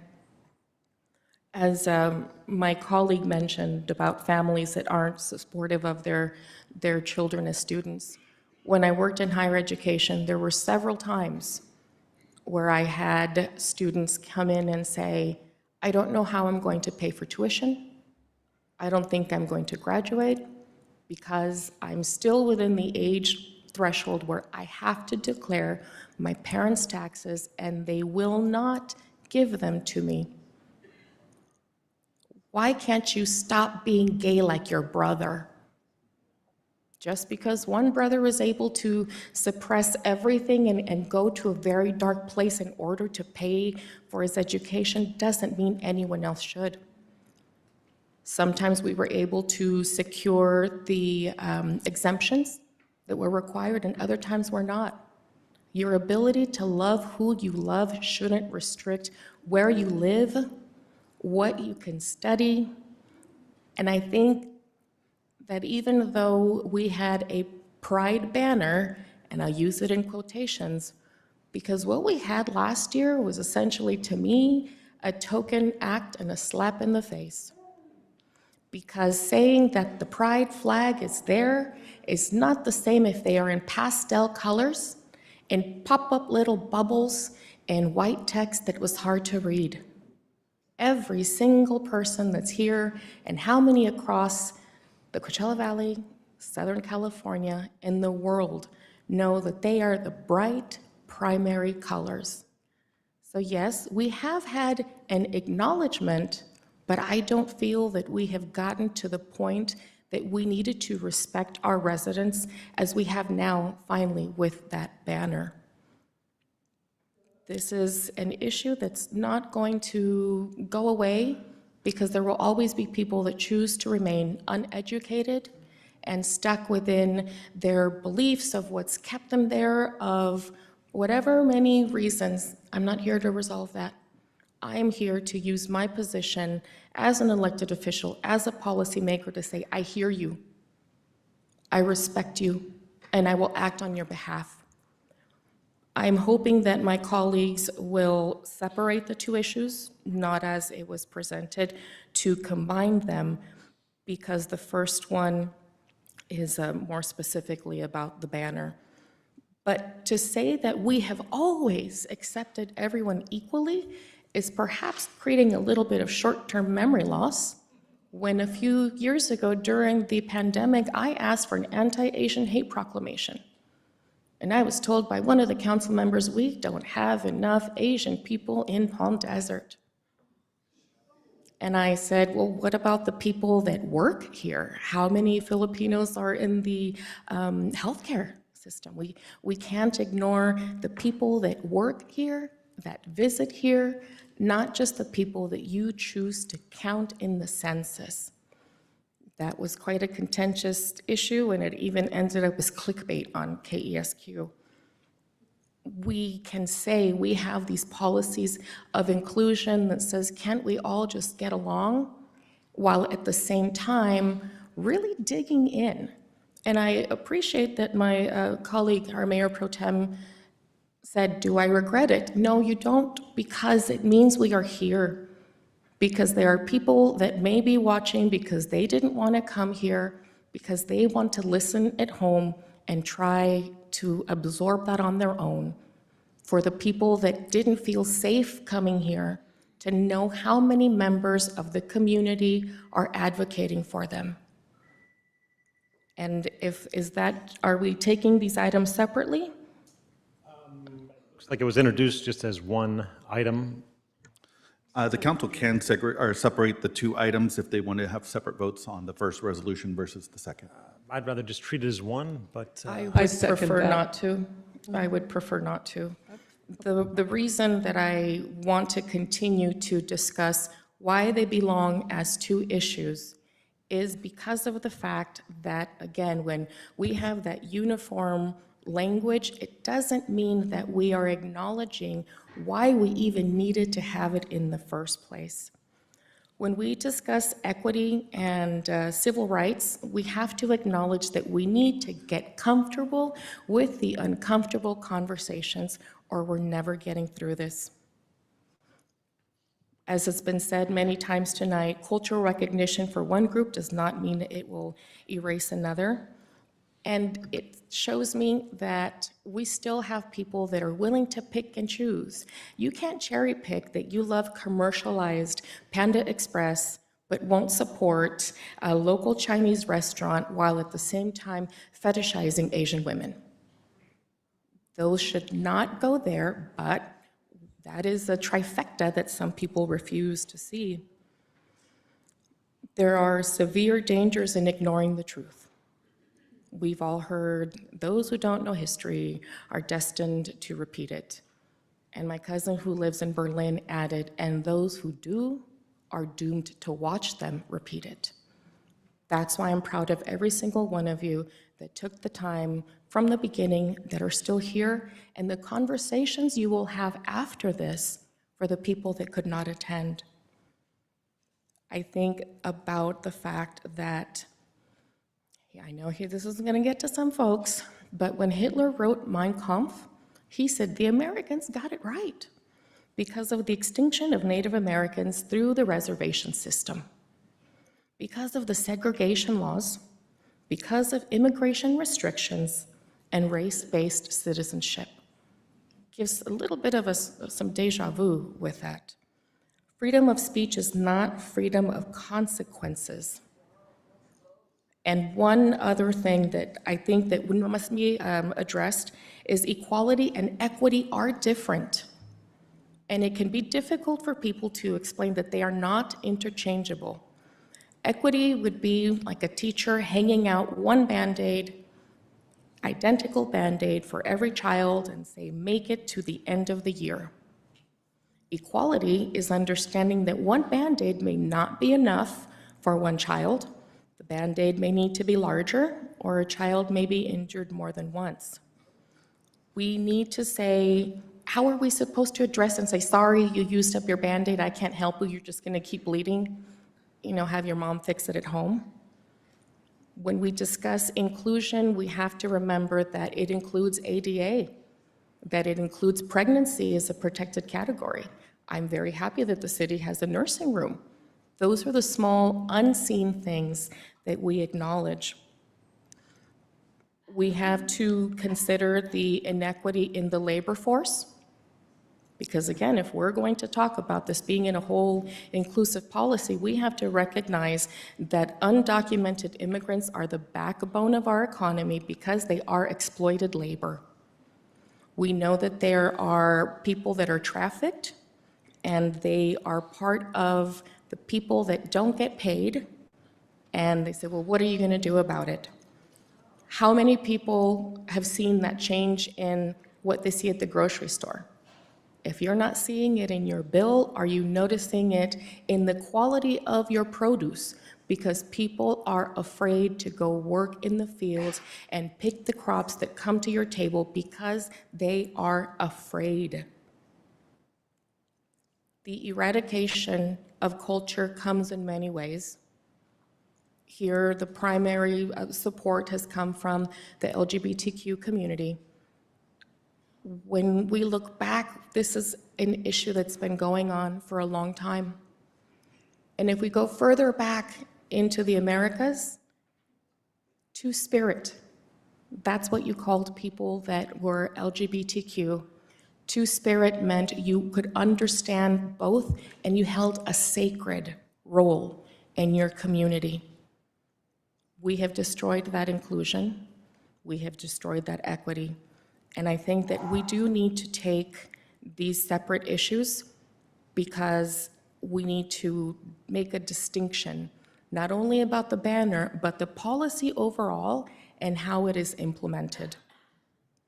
There have been a lot of great words, there have been a lot of great proposals, but I would rather see that this issue continue for community building. This shouldn't be just the 5 of us when there are hundreds that are impacted. We have a civic engagement committee.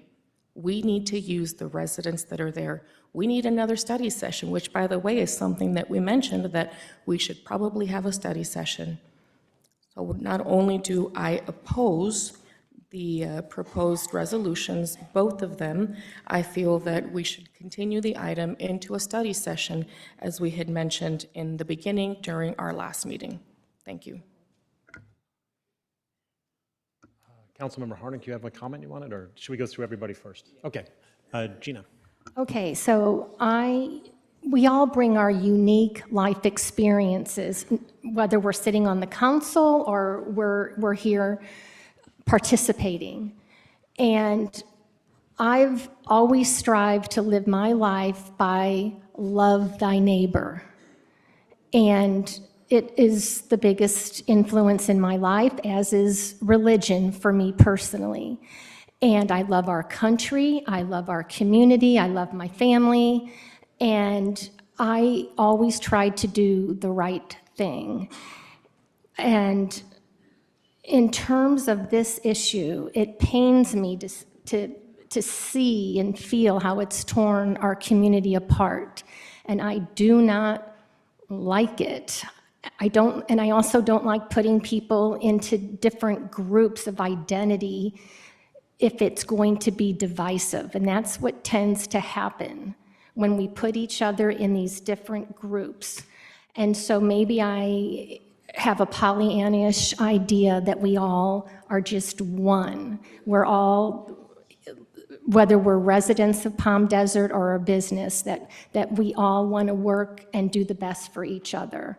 And so when Mayor Pro Tem suggested that we just have a standard unified banner policy, I was open to discuss it. But then when I learn and hear how the gay community has still feeling as if they're marginalized and it's tearing the community apart, I can appreciate all the comments. I long for the day of Martin Luther King where it says, "Judge me for my character, not the color of my skin." And we could take color of my skin to replace other marginalized groups. I do long for that day, but it seems as if that day is not today. And those are my comments. Okay. I am going to give my comments. So I want to again thank you all for coming. It's a great meeting, went smoothly. Appreciate it. I intentionally actually withheld any public comments from Thursday till today on this issue, and that was by design. I also, forgive me, I didn't respond to any emails. My idea was just to lay low, let the comments come in, and let everyone know that I was open-minded and was welcoming to all public comments on the issue without putting my finger on the scale. To my mind, that is the way this process should work. That is, as an elected leader, we listen and discuss first, and then we make our judgments. And that's a far better path, I believe, than making your judgment first and not even listening at all, or maybe listening just in a perfunctory sense. I also want to clarify a couple things. When Joe put forward his request for action, my intent, I had a very, very narrow focus on that. My intent was to just address the verbiage on Resolution 2018. To me is interesting and it's worthy of consideration. But also my intent was to address or discuss or at least open the idea of whether or not it's appropriate or proper to use City Hall for any displays. In no way, shape, or form was this about canceling Pride or erasing gays, which are some of the terms I've heard used towards me or towards maybe what I had intended, and I want to just clarify that right now. My only intent was to talk about whether or not it's appropriate to use City Hall as a place to hang banners, and this was brought to my attention, of course, during the month of November from residents who thought, hey, you know, City Hall is looking like a billboard, why don't we just revisit whether or not we want to do it at all?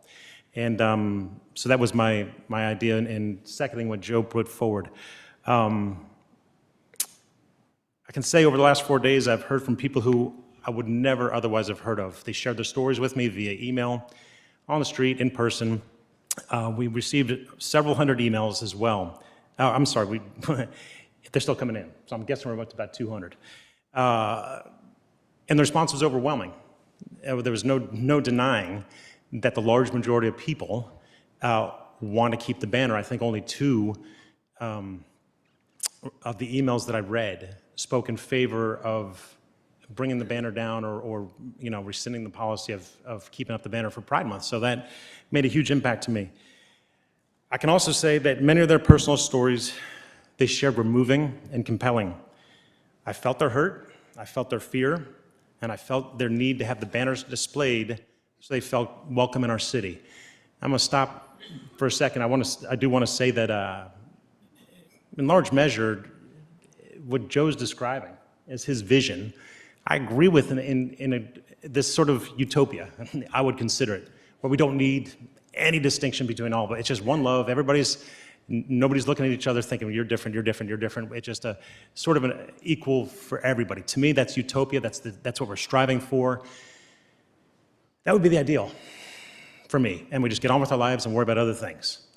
Unfortunately, I don't think we're there yet. I don't think we're ready to move forward with removing a banner in this instance. I hear you loud and clear. I know that there's a community that needs that banner and needs the celebrations in order to feel safe and welcome in our city. I respect that and I honor it. And it was with that in mind that I would vote, I would tell you right now, I'm going to vote to maintain the banner on City Hall moving forward and continue to move with our policy of celebrating Pride Month as we have. So that's where I stand on the issue. Do we need to address Karina's request? Or are there any more comments? I can count some votes, and maybe the best thing for me to do is to bake my motion and let it die of a lack of second, and we all go home. I think that's a grand idea. I will move approval of staff recommendation. Hold on, Joe has made a motion to And your motion is? Staff recommendation. And is there a second? Wait, the recommendation is to change the Correct. resolution. I do not support that. I will not support that. So you want to take out celebrate difference and learn from each other. Is that accurate? I'm making a recommendation for both because it sounds like everyone's opposed to it, so it'll die of a lack of a second. So you just want us not to second your motion, is that what you're saying? So can I put in a substitute motion to leave the motion to leave the ordinance as status quo? Yes, I believe. Leave them as they City exist Clerk. today, you're saying? Correct. Okay, that's So fine. we have a motion, but there's no need for a substitute motion because there's no second of the motion. Right. I just wanted to confirm, it sounded like a no on a negative motion, so just to clear that. Let me just be really clear. Councilmember Perdetto has made a or a motion to accept staff's recommendation, and there is no second, so the motion fails. If you'd like to substitute or have a new motion, you can do that. Withdrawal.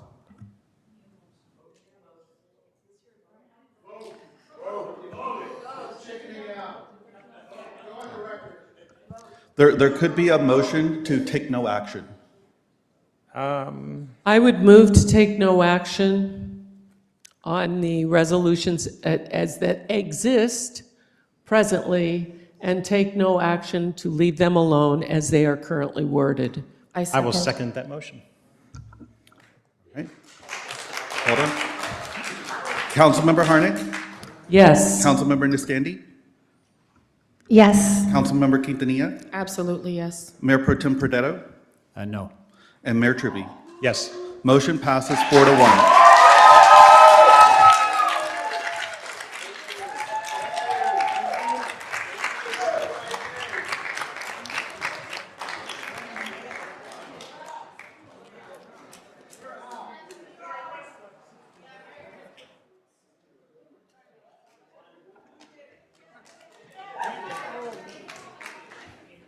Meeting's adjourned at 5:30.